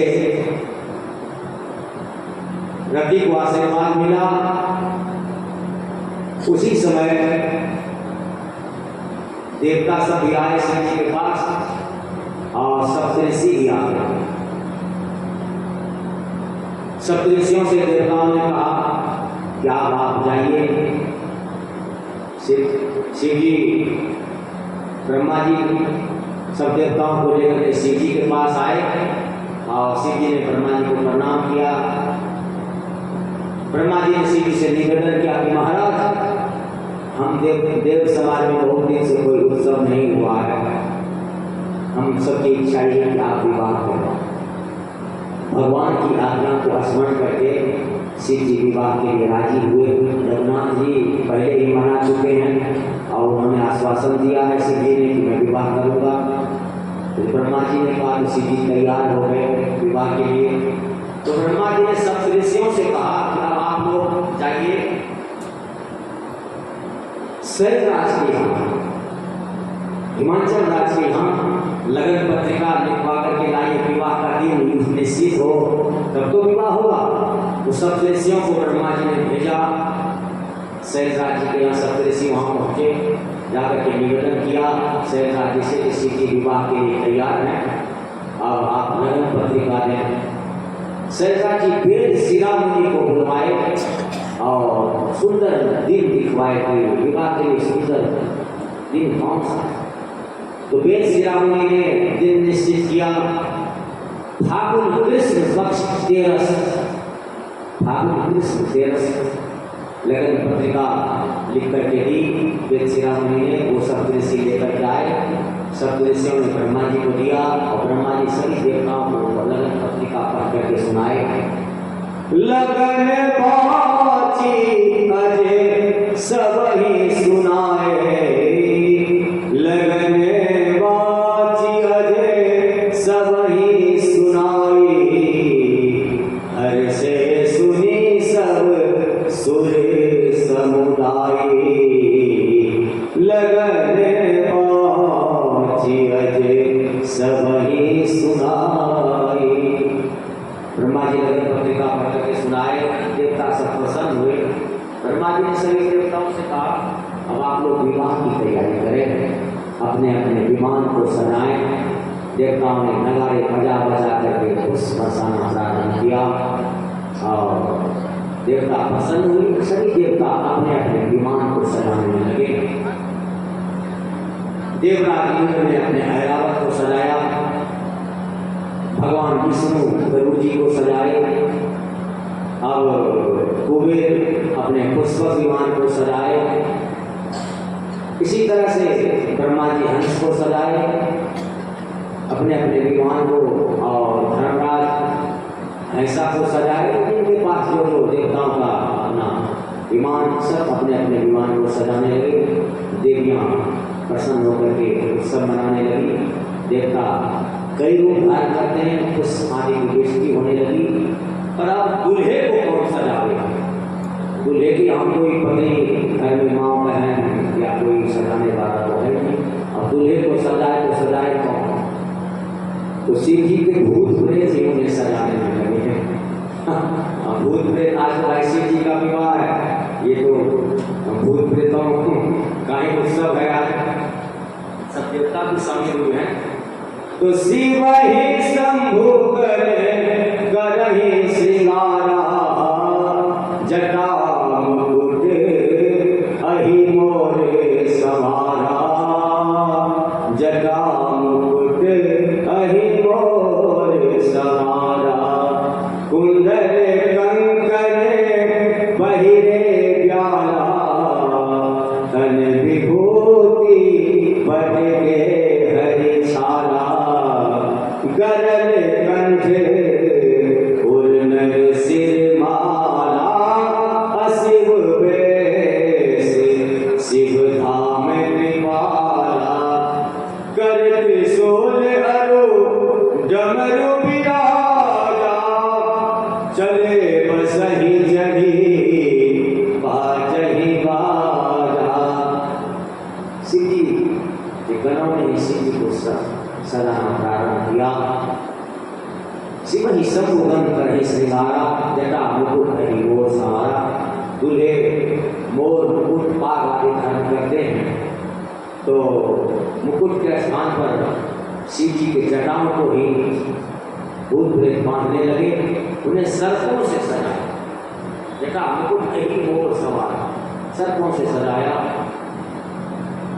आप देखो सती और संत दोनों जूड़ा बांधते हैं, सती भी और संत भी, दोनों का एक धर्म जूड़ा बांधते हैं। अभिप्राय ये है कि जैसे अनेक बाल होते हैं सिर में, उन्हें एक रूप दे देती सती माता और संत भी। जैसे अनेक विचार उत्पन्न होते हैं मस्तिष्क में, सती उस सारे विचारों को एक रूप दे करके पति के चरणों में अपने आप को समर्पित कर देती है। मस्तिष्क में अनेकों विचार उत्पन्न होते हैं, लेकिन उन सारे विचारों को एक रूप दे करके सती अपने पति के चरणों में समर्पित कर देते। और संत भगवंत के चरणों में अनेक विचारों को जो होते हैं उसे एक रूप दे करके भगवान के चरणों में जटा मुकुट अही को सवार सर्पों से सजाया, इस श्रृंगार में गूढ़ रहस्य छुपा हुआ। शिव जी इस श्रृंगार को सजा करके संकेत ये करते हैं, देखो विवाह तो करना चाहिए, लेकिन इस अही को सवार सर्प को जो ऊपर रखा, क्यों रखा? विवाह करो, विवाह करना चाहिए, लेकिन सदैव ये ध्यान रखना कि सत्य जो है काल है। अभिप्राय यही है कि जब ये हमेशा स्मरण रखना कि काल सबके सिर पर मंडराते रहता है, काल कब किसको ग्रस ले इसका कोई पता नहीं। काल व्याल कर भक्षक जोई, सपने हो संकट पड़े की सोई, यही प्रश्न 88,000 ऋषियों का प्रतिनिधित्व करते हुए सौनक जी किए हैं सूत जी से भागवत में। तुम्हारा या जब परीक्षित जी आए, परीक्षित जी ने यही प्रश्न किया सुखदेव जी से, महाराज मृत्यु के भय से बचने का क्या उपाय है? 7 दिन के बाद तुम्हें मारूंगा, क्या करना चाहिए? जिनको मृत्यु का भय हो उनको क्या करना चाहिए? तो सुखदेव जी यही कहते हैं कि मृत्यु के भय से, जिन्हें मृत्यु का भय हो उन्हें भगवान के चरण शरण का आश्रय लेना चाहिए। भगवान के चरण के सिवा कोई मृत्यु से बच नहीं सकता, क्योंकि काल को भी भगवान प्रलय काल में ग्रस लेते हैं। काल व्याल कर भक्षक जोई, सपने में संकट पड़े की सोई। जो काल सबको खाता है उस काल को भी भगवान प्रलय काल में ग्रस लेते हैं। जाके डर अति काल डेराई, जो सुर असुर चराचर खाई। जो काल सबको खाता है उस काल को भगवान खाता है। इसलिए जिनको मृत्यु का भय हो और सबको मृत्यु का भय है, इसलिए भगवान के चरण शरण का आश्रय लेना चाहिए। और जो भगवान के शरण का आश्रय लेता है तो भगवान कहते हैं वाल्मीकि रामायण में, समुद्र को साक्षी रख करके अभयम सर्वभूतेभ्यो ददामि वेदपत्रम मम, मेरी प्रतिज्ञा है, मेरा व्रत है, उनको सभी प्राणियों से मैं अभय कर देता हूँ। सत्यदेव प्रपन्नाय तवास्मीति चायास्ते अभयम सर्वभूतेभ्यो ददामि वेदपत्रम मम, मेरा व्रत है, मेरी प्रतिज्ञा है। तो एक बार कहता है कि प्रभु मैं आपकी शरण हूँ, उनको सभी प्राणियों से निर्भय कर देता हूँ, संपूर्ण प्रकृति से उसको निर्भय कर देता हूँ। तो ये सत्काल का रूप है। और यदि ये हमें स्मरण होता है कि काल मेरे सिर पर मंडरा रहा है, कब ग्रस ले, तो हम फिर भगवान का विस्मरण नहीं करते, हमेशा भगवान का चिंतन करते, भगवान का स्मरण करते। प्रभु आप भी हमारे, किसी को पता चल जाए कि आज मरना है, कुछ और से क्या दशा होती है, तो उस समय भी जो भगवान के प्रेमी हैं तो मृत्यु का आलिंगन करते हैं, लाओ मैं तुम्हें गले लगाऊं, तो उन्हें भय नहीं होता। तो ये काल स्वरूप है। और इस श्रृंगार से सिद्धि सूचित करते हैं हम लोगों को। देखो इनमें गूढ़ रहस्य छुपा हुआ है। जैसे दूल्हा मोर मुकुट धारण करके तो सिद्धि सिर को, सर को सिर पर लेकर के ये काल रूप है, लेकिन जो काल सर्पोग्रस्त अनिष्टकारी, वो भी मेरे लिए अनुकूल है। क्यों अनुकूल है? कि शिव जी निरंतर भजन करते हैं। तो जो अनिष्ट करने वाला है, अगर आप भजन करोगे तो वो भी आपका अनिष्ट नहीं कर पाएगा। क्योंकि जब भगवान प्रसन्न होते हैं तो काल का भी वहां काल नहीं गलता। भागवत में संत कुमार जी का जब परिचय दिया सुखदेव जी ने, तो कहते हैं हरि शरणमेवं हि नित्यं येषां मुखे वचः अतः काल समादिष्टा जरा युष्मान न बाधते। संत कुमार चारों भाई हमेशा एक मंत्र को जपते रहते हैं, हरि शरणम हरि शरणम हरि शरणम। इसका परिणाम क्या होता है देखो, कहते हैं हरि शरणमेवं हि नित्यं येषां मुखे वचः, हमेशा इस मुख से बोलते रहते हैं। अतः काल समादिष्टा जरा युष्मान ना बाधते, ना तो उन्हें कभी बुढ़ापा आती है, न काल का भी काल उनके पास नहीं करता है। शिव जी से भी बड़े हैं लेकिन हमेशा 5 वर्ष के हैं। कुछ नहीं बिगाड़ पाता, उस मंत्र का प्रभाव है। जब कोई संकट आवे, ध्यान रखना, भागवत में 3 बार ये वर्णन आया है और 2 बार तो स्वयं नंद बाबा ने इस मंत्र को जपा है। जब उनको सर्प ने ग्रसा, अजगर ने, तो तुरंत नंद बाबा ने कहा, हे कृष्ण हमारी रक्षा करो, मैं तुम्हारी शरण में हूं। जब भी कभी ऐसा लगे कि मैं बहुत संकट में हूं, इस मंत्र को जपो, तुरंत 1 सेकंड में आपको उत्तर आएगा, 1 सेकंड में उत्तर आएगा। ये वो चीज है। तो नंद बाबा को वहां भी जब वसुदेव जी ने सुनाया कि गोकुल में उपद्रव होने वाला है, वसुदेव जी ने सुनाया आप यहाँ हो और वहां लाला को उपद्रव होने वाला, तुरंत वहां भी हरि शरण को, हरि भगवान को पुकारे कि प्रभु मैं आपकी शरण में हूँ, आप हमारे रक्षा करो। वहां भी या शरणागत के बिना भगवान किसी का कुछ सुनते ही नहीं है। चाहे अर्जुन हो, चाहे भगवान ये कपिल, भगवान जिनके यहाँ आए देवभूति के यहाँ भगवान कपिल उनके पुत्र बने, देवभूति के पुत्र बने, चाहे माँ देवभूति हो वो भी शरण में आए तभी उपदेश किए, चाहे अर्जुन शरण में आए तभी उपदेश किए। बिना शरण हुए शरणागति, जो शरणागत होते उन्हीं का भगवान सुनते हैं, नहीं तो भगवान की सुनवाई नहीं होती किसी की नहीं। जो शरण होकर पुकारता प्रभु मैं आपकी शरण में हूँ, तो भगवान तुरंत उनके ऊपर कहते अभ्याम सर्वभूतेभ्यो, ये हमारी प्रतिज्ञा है तुरंत। तो शिव जी यहाँ संकेत कर रहे हैं कि काल सबके सिर पर मंडराते रहता है, इसलिए जब ये स्मरण रहेगा कि काल मेरे सिर पर मंडरा रहा है, तो फिर जो काल को भी ग्रसता है उस परमात्मा का कभी विस्मरण नहीं होगा।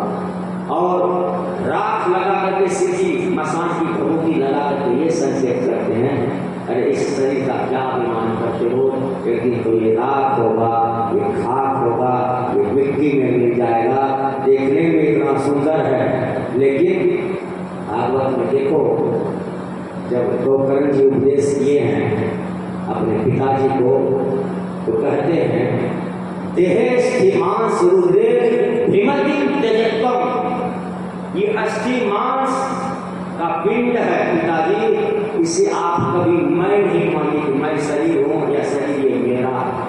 भीमतिं त्यजत्वम्, अस्थिमान देहे स्थिमांस रुद्रे भीमतिं त्यजत्वम्, जाया सुखादि सदा ममतां विमुच्य, ये पुत्र, ये पत्नी, ये शरीर, इसकी ममता को त्याग दीजिए नहीं तो नरक जाएगा।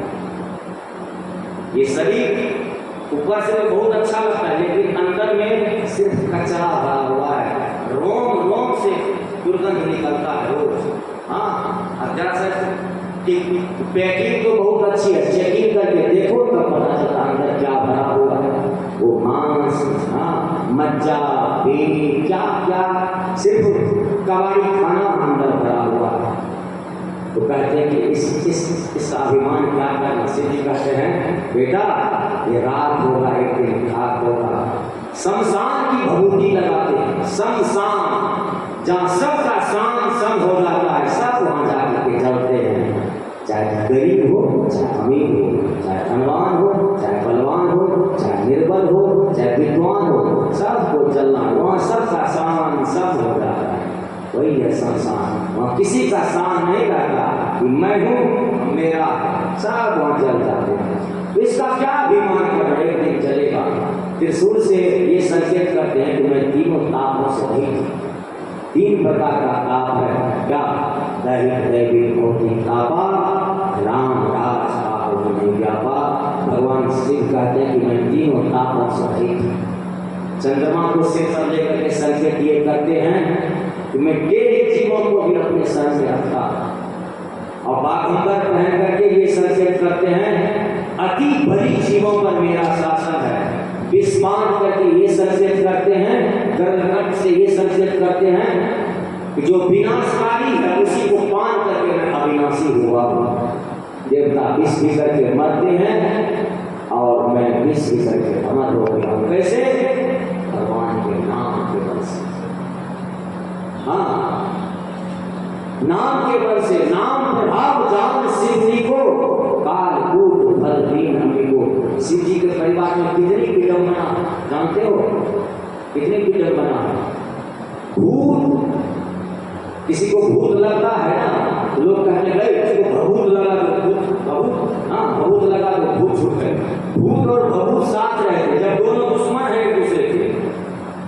और माता जी की सवारी सिंह वाहिनी और बाबा की सवारी नंदी, दोनों एक दूसरे के दुश्मन हैं। और एक तरफ चूहा और एक तरफ सर। शिव जी के सिर पर सर और गणेश जी की सवारी चूहा।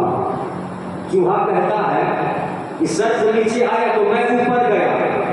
तो मोर जो है वो कार्तिक जी की सवारी, वो कहता मैं फिर किसलिए हूँ, अगर वो तुमको ऊपर भेजेगा तो मैं उसको ऊपर भेज देता हूँ। आप मोर क्या खाता है? वो सच को ही खाता है। मोर सब एक दूसरे के दुश्मन हैं। आप एक साथ तीसरे नेत्रों से आपकी वर्षा होगी, ऊपर से पानी, शिव की गंगा जी की धारा बहती है। आग और पानी का भी सांस नहीं रहता, लेकिन फिर भी सांस आते। क्यों? क्योंकि भगवान के भजन में सब मगन रहते हैं, इसलिए कोई किसी से बैर नहीं करता। उसी प्रकार से जहाँ भगवान का भजन होता है वहाँ कोई क्लेश नहीं होता, कोई बैर विरोध में सब आनंद में रहते हैं। ये बैर विरोध वहाँ होता है जहाँ भगवान का भजन नहीं होता, ये तो फिर आनंद आनंद है। आज देखो सारी दुनिया जल रही है, सारी दुनिया जल रही है, लेकिन तो भी भारत के लोग नाच रहे हैं। ये भगवान की कृपा है और नाचते रहेंगे। अगर कभी उपद्रव भी होगा तो हमारे यहाँ जो दुष्ट हैं वैसे शरीर नश्वर रह जाएगा, एक दिन सबको जाना है। लेकिन कोई रो के मरता है, कोई नाच के मरता है। आनंद तो यही है, कोई गा के मरता है, कोई रोता भी है तो भगवान के प्रेम में रोता है। साधु भी रोते हैं, भगवान के प्रेमी भी रोते हैं। गोपियाँ तो कहते हैं कि जब से नंदलाल गए हैं, हाँ तब से अखियाँ हरे दर्शन की प्यासी, सदा रहत पावस ऋतु हम पर, जब से श्याम सिधारे निस दिन बरसत नयन हमारे। वो भी रोती है, लेकिन भगवान के प्रेम में रोने में जो आनंद आता है, संसार के लिए गाने और नाचने में भी आनंद नहीं आता। तो भगवान के प्रेम में आनंद नहीं रहते हैं। इतनी विडंबना है शिव जी के परिवार में, लेकिन सब भजन में रहते हैं। शिव जी अलग, भवानी जी अलग, और सब कार्तिक जी अलग। शिव जी गणेश जी कैसे प्रथम पूजी हुई? हाँ, नाम प्रभाव जान शिव जी को, काल कूट फल दीन हमें को। विस्मान करके अमर हो गए और महिमा जासु जान गणराव प्रथम पूज्य। नाम प्रभाव, नाम के प्रभाव से गणेश जी प्रथम पूजी हुए। तो इन श्रृंगार में गूढ़ रहस्य छुपा हुआ है। मसान की भभूति लगा करके ये संकेत करते हैं, इसका क्या अभिमान करते हो प्यारे, एक दिन तो गल जाएगा, सड़ जाएगा, कीड़े खाएंगे इसे, जल करके राख, इसका क्या होगा?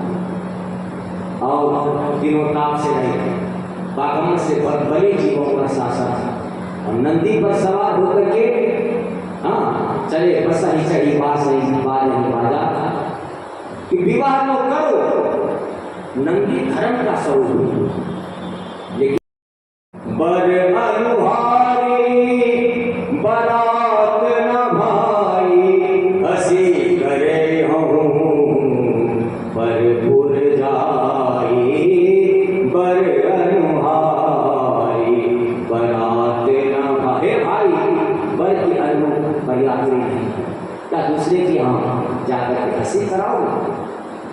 सुर समाज सब भांति अनुपा, नहीं बरात दुल्ह अनुरूपा, नहीं बरात दुल्ह अनुरूपा।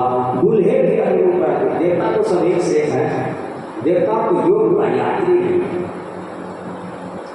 दूल्हा कुछ और बरियात्री कुछ और।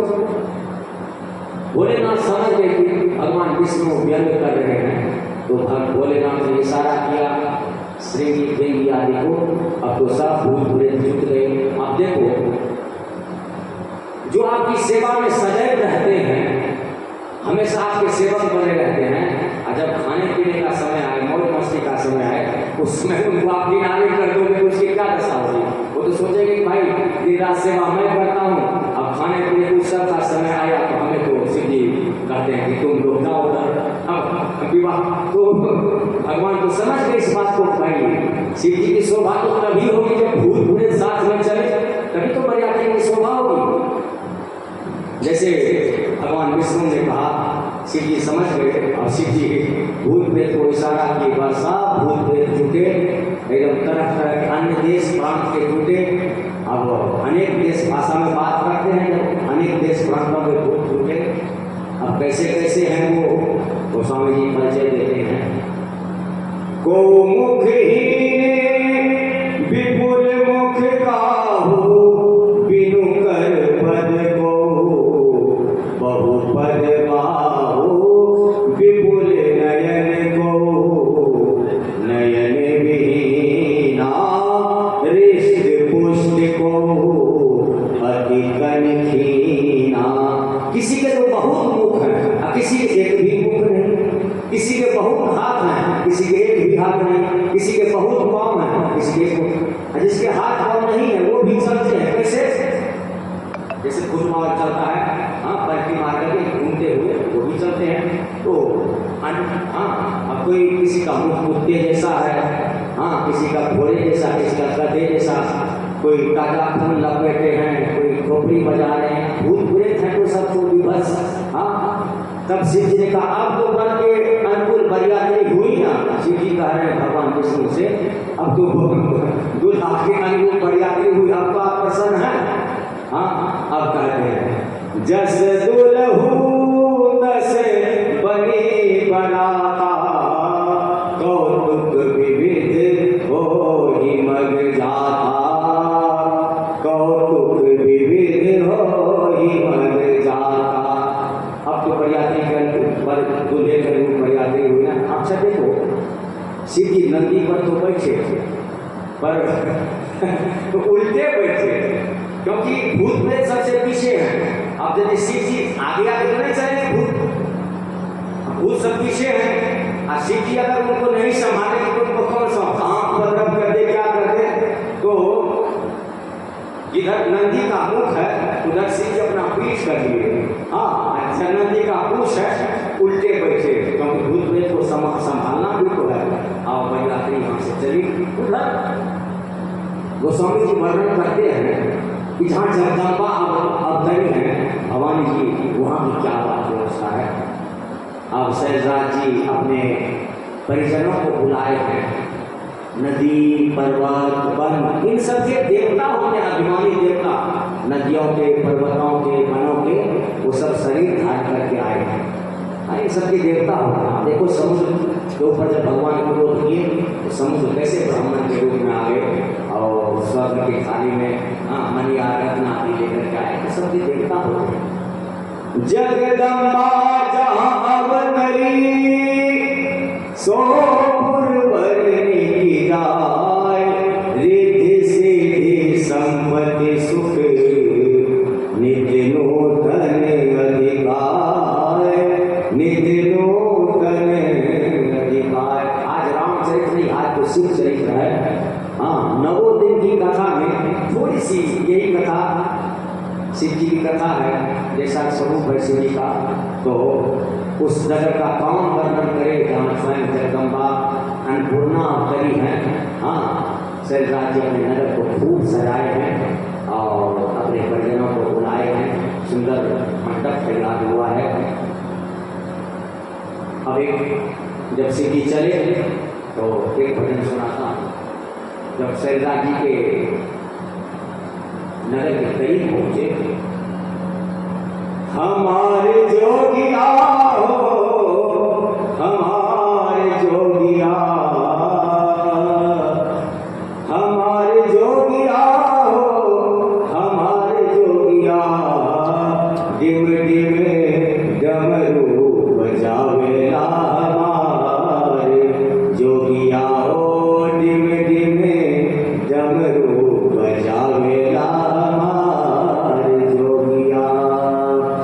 शीश गंगा जी के धार सोहे चंद्रमा नीलार, शीश गंगा जी के धार सोहे चंद्रमा नीलार, अंग में भभूति रमावेला हमार जोगिया, डिम डिम डमरू बजावेला हमारे जोगिया हो, डिम डिम डमरू बजावेला हमारे जोगिया।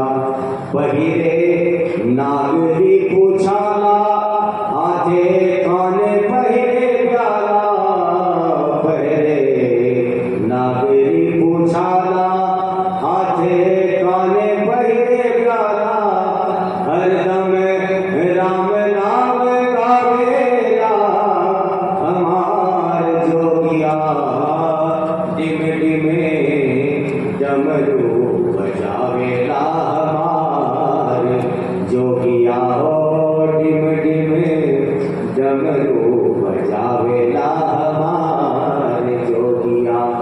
संग में भूत बरियात और जोगनी जमात, संग में भूत बरियात और जोगनी जमात, बूढ़े बसा चढ़ी आवेला हमार जोगिया, डम डम डमरू बजावेला हमारे जोगिया हो, डिम डिम डमरू बजावेला हमारे जोगिया।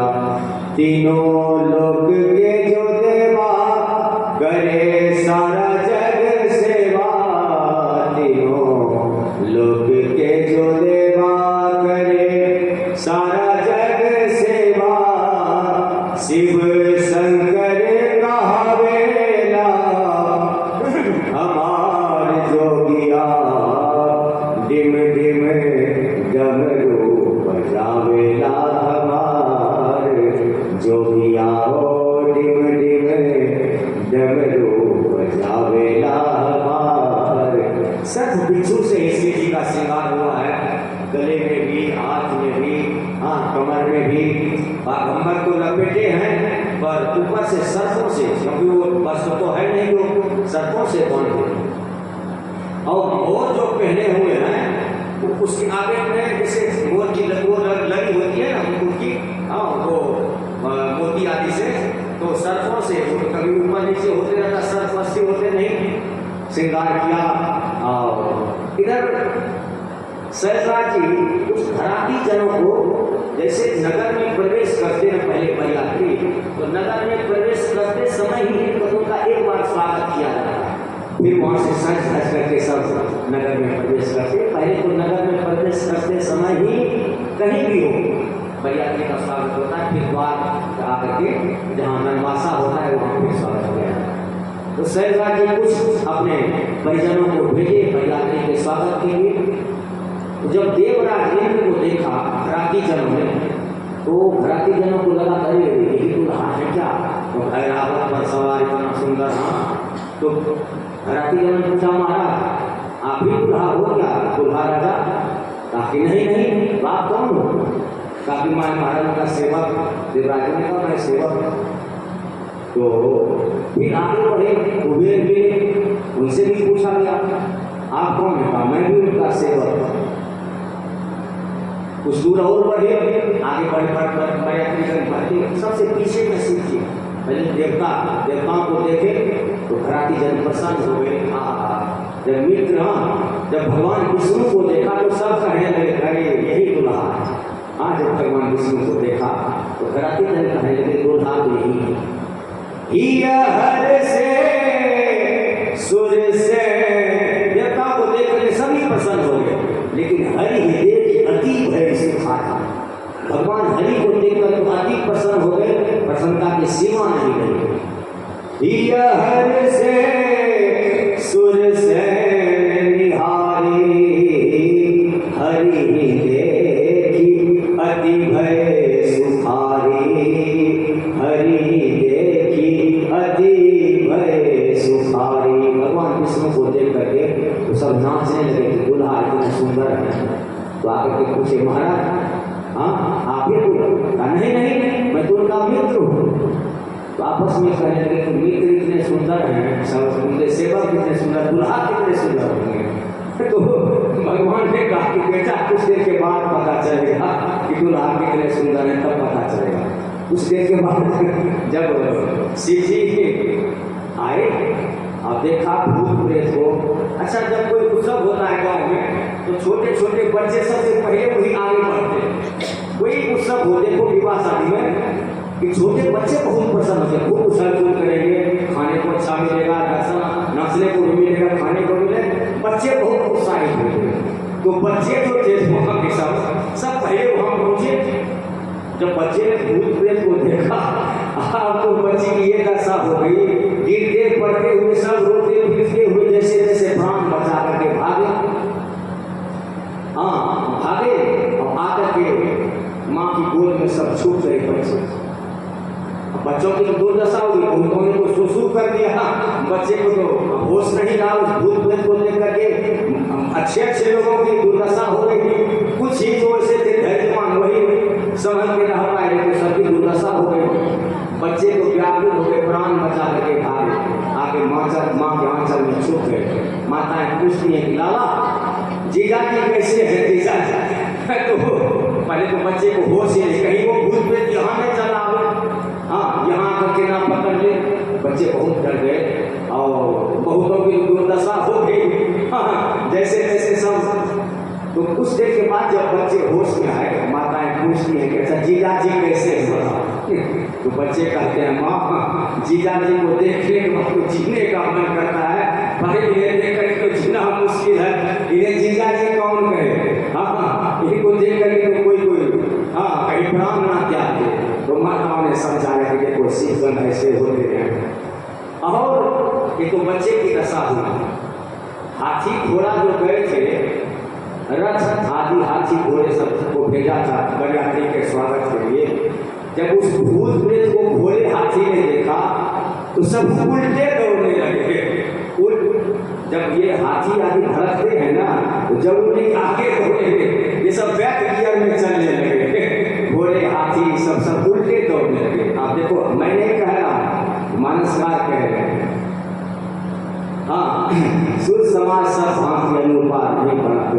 तो हरि देखी शिव समाज जब देखने लागे, बिडरी का विशेष भयभीत हो गए। उपसर्ग बिडरी चले सब वाहन भागे, वाहन सब इतने भयभीत हो गए, हाथी घोड़े रथ में जो बने थे सब उल्टे दौड़ने लगे। ऐसा भागकर बच्चे की जो दुर्दशा, हाथी घोड़ा उसको कौन संभाले, सब उल्टे दौड़ने लगे। मैंने देखा एक बार हाथी सब पढ़ते हुए घोड़े जब पढ़ते हैं तो कैसे करते हैं वो। तो अब तो कुछ जो धैर्यवान थे वही रुक पाए, बाकी हाथी घोड़ा सब छिन्न भिन्न हो गए। जनभाषा में आकर किसी जी को बैठाया गया। उधर से मैना की चली हाथी लेकर के परीक्षण करते हैं। परीक्षण होता है पहले दूल्हे का विस्तार से तो राम जी के विवाह में सुना होगा, यहाँ पर थोड़ा सा। तो मैना सुबह आरती सवारी, पहले जनभाषा मिला। कुछ धैर्यवान थे सीधी को लेकर के चले, आगे बढ़े। अब द्वार पर पहुंचे तब तो विवाह हुआ। तो मैना जी कुछ सौभाग्यवती स्त्रियों को साथ में लेकर चले परीक्षण करने के लिए। सोने की थाली में मांगलिक पदार्थ, दही, दुर्वादल, चंदन, अक्षर, होंगी फल, हल्दी आदि सब ले लेकर चली आरती करने के लिए, परीक्षण करने के लिए गीत गाती हुई चली। अब शिव जी तो परिचय से उल्टे, नंदी का मुख आगे और शिव जी का मुख पीछे। तो पहले नंदी की आरती हुई, शिव जी को लगा चलो कम से कम नंदी की तो आरती हुई। हाँ, जब शिव जी इधर घूमे तो नंदी पीछे। जब शिव जी को देखा मैना जी ने तो वही आरती पटक करके खा दी। अब उनकी भी ये दशा हो गई कि अब ये मुंडमान, ये सर्प, ये मसान की भगवती। बच्चे ने कहा, बच्चों से जब पूछा माताओं ने कि दुल्हा कैसे है, तो बच्चे कहते हैं बड़े बोला है बस पागल है दुल्हा। बौरा हमने पागल क्यों कहा? हमारा नंग धरण है। अब कोई वस्त्र तो बाघंबर कोई वस्त्र तो है नहीं। हाँ, और कोई वस्त्र हो तो जाए अच्छा से पहना जाए, वो तो कभी इधर उधर भाग सरक जाता। सांप कितना सवाल है, तो पागल है, मुंडमान धारण किया हुआ, बर बौरा बसा असवारा, ब्याल कपाल विभूषण सारा। सर्प है, मुंडमान है, तो बच्चों ने परिचय दिया। तो माताओं ने जब देखा, ये सब माताएं आई थी आरती करने के लिए, परीक्षण करने के लिए, तो थाली पटक पटक करके रोते हुए सब खा। तो देवताओं ने शिव जी से कहा कि महाराज अब चलिए। कहाँ? अब चलिए, विवाह नहीं होगा। कहा क्यों? अब तो सब के बाद बंद हो गया, सब अपना भूत प्रेत को देख करके अब कौन उसको संभाले के बाद। कहा शिव जी ने कहा देखो हमारी जो सासू माँ है ना, वो बहुत विदुषी है। वो उनको लगा कि भाई इनको क्या आरती दिखाना, जहाँ अखंडम अजन्मान कोटि प्रकाशम, हाँ जहाँ करोड़ों सूर्य का प्रकाश इनके मुखमंडल में, उसे उन्हें आरती क्या दिखाना। और उन्हें अर्घ जल क्या देना जिनके सिर से गंगा की धारा बह रही है। हाँ, उस सासू माँ को लगा कि ये दीपक क्या दिखाना, इसलिए और जहाँ इतना प्रकाश है दीपक क्या दिखाना, जहाँ गंगा जी की धार बह रही है वहाँ फिर अर्घ जल क्या देना, इसलिए। और अलग अलग जगह की अलग अलग रीति होती है। बहुत जगहों की ऐसी भी रीति होती है कि दूल्हे के आगे थाली पटक के भागने की रीति हो, तो यहाँ की भी ऐसी रीति हो कि दूल्हे के आगे तो थाली पटक के भाग, इसलिए सब पटक करके चली गई। अब शिव जी लौट आए कि महाराज अब तो क्या किया जाए। अब इधर मैना जी आ गई घर में, जो माताएं गीत गा रही थी मंगल गीत, वो सब सोचने लगी कि हे भगवान ये क्या हो गया। और इतनी सुलक्षणा उमा भवानी, इसके ऐसे पागल दूल्हे का सृजन। भवानी जी के मैना जी कह रही है मैं जीते जी ये विवाह नहीं होने दूंगी, मैं पहाड़ से उतर करके मर जाऊंगी, तुम्हें भी मारूंगी। गोद में ले लिया और छुपा लिया अपने आंचल में। कहीं ये कुमा भूत प्रेत को नहीं देख लेने तो ये पुराण क्या है, जहाँ को छुपा लिया। और फिर रो रो रो के क्या कह रही है कि मैं तो जीते जी ये विवाह नहीं होने दूंगी। इस पागल दूल्हे के लिए जो भूत प्रेत हैं और अपने सर्प मुंडमान आदि आदि, हाँ मैं स्वयं मरूंगी, तुम्हें भी मारूंगी, तुम्हें भी जीने नहीं दूंगी, मैं पहाड़ से कूद करके मर जाऊंगा। फिर मन में आया है पहाड़ से कूदने के बाद कहीं हाथ पाँव टूट करके ही रह जाए और नहीं मरूँ, तो फिर कहने लगी कि मैं आग में जलूंगी, तुम्हें भी जला करके मार दूंगी, ना मैं रहूंगी ना तुम रहेगी, ना विवाह होगा। और ब्रह्मा जी को नारद जी को पहले तो ब्रह्मा जी को दोष देने लगी मैना जी, हाँ, कि जेहि विधि तुम्हि रूप अस दीना, सो जल पर बाउर किन कीना। जेहि विधि तुम्हि रूप अस दीना, जिस विधाता ने तुम्हें इतना सुंदर रूप दिया, उस मूर्ख ब्रह्मा ने तेरे लिए पागल बूढ़े का सृजन कर दिया। यही विधि तुम्हें रूप बस दीना, सो जल पर बाउल बस दीना। उस मूर्ख ब्रह्मा ने तेरे लिए पागल बूढ़े का सृजन कर दिया। मैं इस विवाह को नहीं करूंगी, मैं भी मरूंगी, तू मेरी मांगी। फिर नारद जी को दोष देने लगी कि नारद का मैंने क्या बिगाड़ा था जो मेरे बसे बसाए घर को उजाड़ दिया। नारद कर मैं, अब जो माताएं गीत गा रही थी सब आंसू बहा रही हैं, इतनी सुलक्षणा उमा इनके लिए ऐसा चुना, उसके लिए इतनी बड़ी तपस्या। नारद कर मैं काह बिगाड़ा भवन मोर, जिन बसत उजाड़ा। नारद कर मैं काह, नारद का मैंने क्या बिगाड़ा जो मेरे बसे बसाए घर को उजाड़ दिया। भाई तुम्हें तो ना तो अपनी पत्नी है, ना तो घर में बच्चे हैं, पत्नी और बच्चे का क्या दुख दर्द होगा वो उन्हें क्या पता है। उनका तो घर उजड़ा हुआ है ही, इसलिए सबके घर को उजाड़ने में लगे रहते हैं। मैंने क्या बिगाड़ा जो मेरे बसे बसाए घर को उजाड़ दिया नारद जी ने। पर घर भारत लाज न भीरा, बाँझ के जान प्रसव के पीरा। पर घर भारत लाज न भीरा, जिन्हें अब जो बाँझ स्त्री है उसे क्या पता है कि प्रसव में कितनी पीड़ा होती है, जन्मत मरत दूसरा दुख हुई। नारद जी के घर में तो कोई है ही नहीं, वो तो अकेले हैं, इसलिए सबके घर को उजाड़ने में लगे रहते हैं।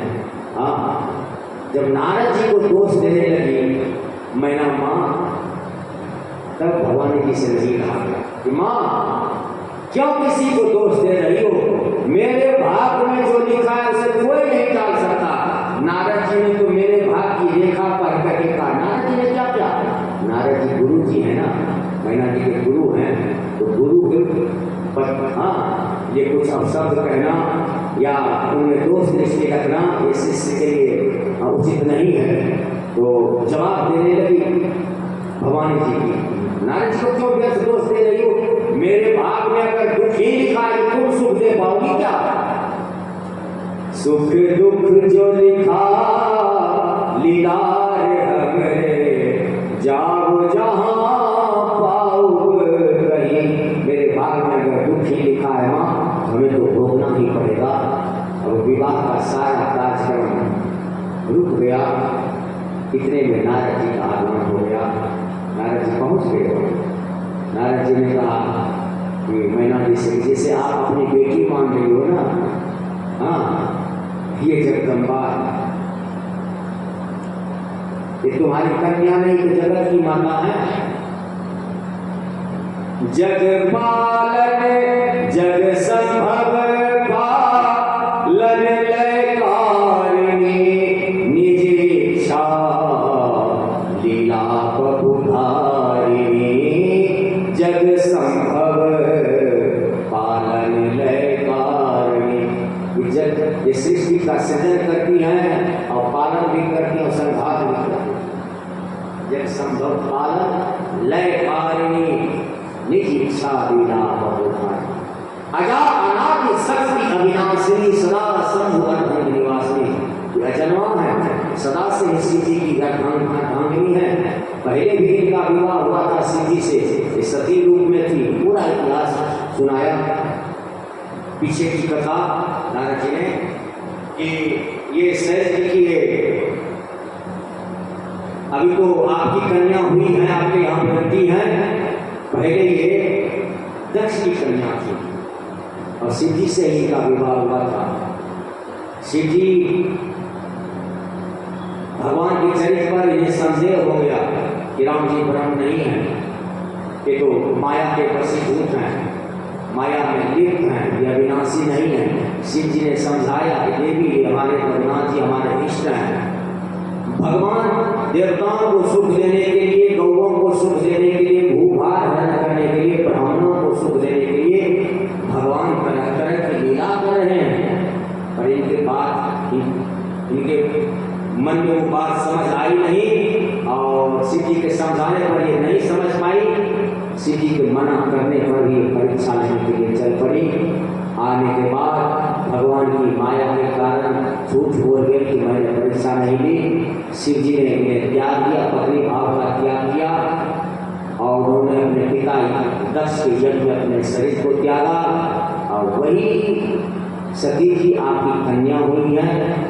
अब जन्मी तुम्हारे भवन निज पति लागे, दारुण तप किया अस जानी संशय तजहु गिरजा, सर्वदा शंकर प्रिया। ये तो शिव जी की ही अर्धांगिनी है सदा से ही और ये जगत माता है। तब उमा जी को ज्ञान, ये मैना जी को ज्ञान हुआ। अब तो बार बार भगवान जी के चरणों में पढ़ने लगी कि जो जगदम्बा है मैंने अपनी कन्या मान लिया। फिर विवाह का उत्सव आनंद प्रारंभ हुआ। विवाह के पहले ही जीवनान हुआ, इसलिए पता नहीं कोई फिर और उधर शिव जी अच्छा रूप भी धारण कर लिया। उनका जो रूप था वो अपना सुंदर रूप धारण करिए, दिव्य रूप धारण किए शिव जी। विवाह से पहले जीवनान हुआ। देवता आए बैठे, सब देवता अब भूत प्रेत आए बैठे। अब जिन्हें एक भी मुंह नहीं है उन्हें कहाँ पत्तल दे, जिसे बहुत मुख है उन्हें कितना पत्तल दे, कहाँ पत्तल दे। फिर भी सबके आगे पत्तल कर फिरा दे गाँव के पास। अब भूत प्रेत है तो उनको जो पत्तल आए तो पत्तल ही चला जाए, जो सामान दे वही। लेकिन जहाँ स्वयं अन्नपूर्णा बैठी है वहाँ तो कोई सामान पदार्थ करने का कोई प्रश्न ही नहीं होता। देवताओं को फिर अनेकों प्रकार का व्यंजन आदि फिर सब पाने लगे। अब भूत प्रेत को पत्तल तो दिया गया फेंक फाक करके, लड्डू पूरी सब पूरी से साथ पास कौन जाए, दूर दूर से फेंक फेंक के देना शुरू किया। अब चावल दाल आदि कैसे थे, बड़े बड़े टंकी में डंडा बांध करके सब देना शुरू किया तो सब पाने लगे। सूर्य समा इधर जो उस माताएं थी उनके परिजन के सगे संबंधी आदि वो सब विवाह के समय में, मंगल के समय में गाली दी जाती है ना। सूर्य समाज जब जीवन जानी लगी गारी मृदुमानी, लगी गारी मृदुमानी। मधुमानी में माताएं गारी दे रही है। आस विलास के साथ जीवनान हुआ। तत्पश्चात सब आचमन किए, मुख शुद्धि आदि हुई, सब जनवासे में गए। इधर गर्गाचार्य ने देवताओं को लगन सुनाया, लगन गर्गाचार्य सुनाए। अपने मित्र से कहा कल भगवान का प्राकट उत्सव है, कल अवश्य आना। तो समय पर अब तो विवाह का 5 मिनट में विवाह पूरा होने वाला है। जीवनान हो गया तो विवाह का ही कार्यक्रम है। तो लगी दैत गारी मृदुमानी, जीवनान हुआ। गर्गाचार्य जी लगन सुनाए। उधर से सब देवता सब पधारे मंडप पर, विवाह मंडप पर, जहाँ वेदिका बनी हुई है। वेदिका पर सुंदर आसन, शिव जी पधारे। देवताओं ने इधर से सखियां भवानी जी को ले आई मंडप पर। देवताओं ने मानसिक रूप से सबको प्रणाम किया, शिव जी भवानी जी को। सर्वप्रथम इधर माताएं मंगल गीत गा रही हैं। मंगल तरह तरह से माताएं। सर्वप्रथम गौरी ये गणपति की पूजा। अब शिव जी के विवाह में गणपति की पूजा हो जाए। कोई गणपति जो है ये पद है, जैसे राष्ट्रपति होता है, प्रधानमंत्री का पद होता है, उसी तरह से गणपति एक पद है। और शिव जी के विवाह में ये गणेश जी गणपति नहीं थे, वो कर विराट नामक गणपति थे, ऐसा लिंग पुराण में वर्णन आया है। अब ये सब पद बदलते रहते हैं समय समय पर। वर्तमान समय में नाम जप करके महिमा जा सुजान गणराउ प्रथम पूज्य नाम प्रभाव, ये शिव जी के जो पुत्र हैं गणेश जी वो गणपति हैं अभी वर्तमान समय में। लेकिन उस समय शिव जी के विवाह में कर विराट नामक गणपति थे, उनकी पूजा हुई। उसके बाद पद प्रक्षालन हुआ। मैना जी और शैलराज जी ने शिव जी के चरण को धोया, सोने की थाली में पद प्रक्षालन हुआ। उसके बाद साधोचार की एक विधि होती है। विवाह विस्तार से सुनाऊंगा राम जी के विवाह में, लेकिन सूक्ष्म रूप से, और उसमें विवाह के गीत आदि भी सुनाऊंगा तरह तरह से। तो इस साधोचार एक विधि है। दोनों कुल के पुरोहित अपनी वंशावली का वर्णन करते थे। शिव जी से पूछा आपके पिताजी का क्या नाम है? हमारे पिताजी का नाम है परमात्मा। दादाजी का क्या नाम है? का भगवान हरि। का परदादा का परदादा क्या बोलते? हाँ, भगवान के पिता कौन होंगे? इसी तरह से साधोचार की विधि संपन्न हुआ। अब साधोचार के बाद पानी ग्रहण होता है। जो कन्यादान करते हैं वो कन्या का हाथ और द्रव्य, कुछ मांगलिक पदार्थ लेकर के, दुर्वादल, कुछ उंगली फल आदि द्रव्य आदि लेकर के दूल्हा के हाथ में सौंपते हैं। जो दान करता होते हैं, शैलराज जी ने भवानी जी का हाथ शिव जी के हाथ में सौंपा। पानी ग्रहण जब किन्ह महेशा, यह से तब सकल सुरेशा। पानी ग्रहण जब अब सब देवता प्रसन्न हुए, जब पानी ग्रहण हुआ, अब तारकासुर मरेगा। पानी ग्रहण हुआ, तपस्या हवन हुआ, हवन, और फिर गठबंधन, फिर उनकी भावरी। अग्निदेव की साथ परिक्रमा की जाती है, क्योंकि अग्निदेव के साथ जिह्वा होते हैं।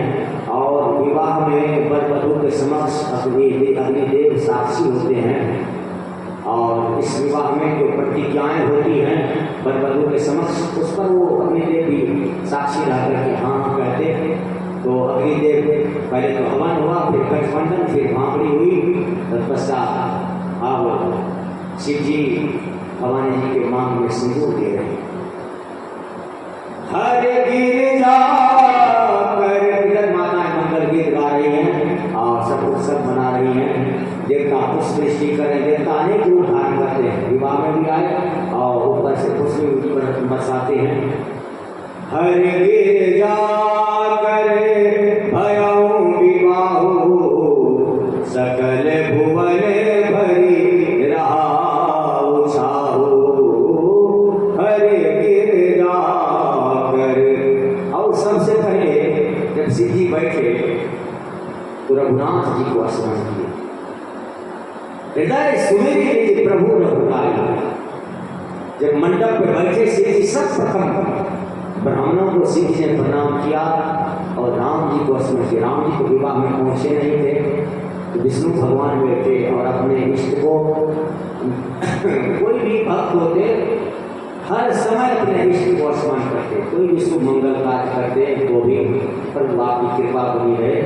तो बैठे शिव जब मंडप पर बैठे थे, क्योंकि राम जी का स्मरण नहीं होगा तो फिर विवाह में मंगल भवन का जब स्मरण नहीं होगा तो मंगल कैसे होगा?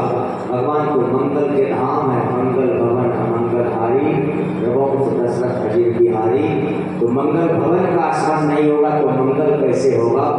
इसलिए शिव जी सबसे पहले रघुनाथ जी को प्रणाम किए और ब्राह्मण को प्रणाम किए। ब्राह्मण मंगल के मूल होते हैं। मंगल मूल विघ्न परितोषु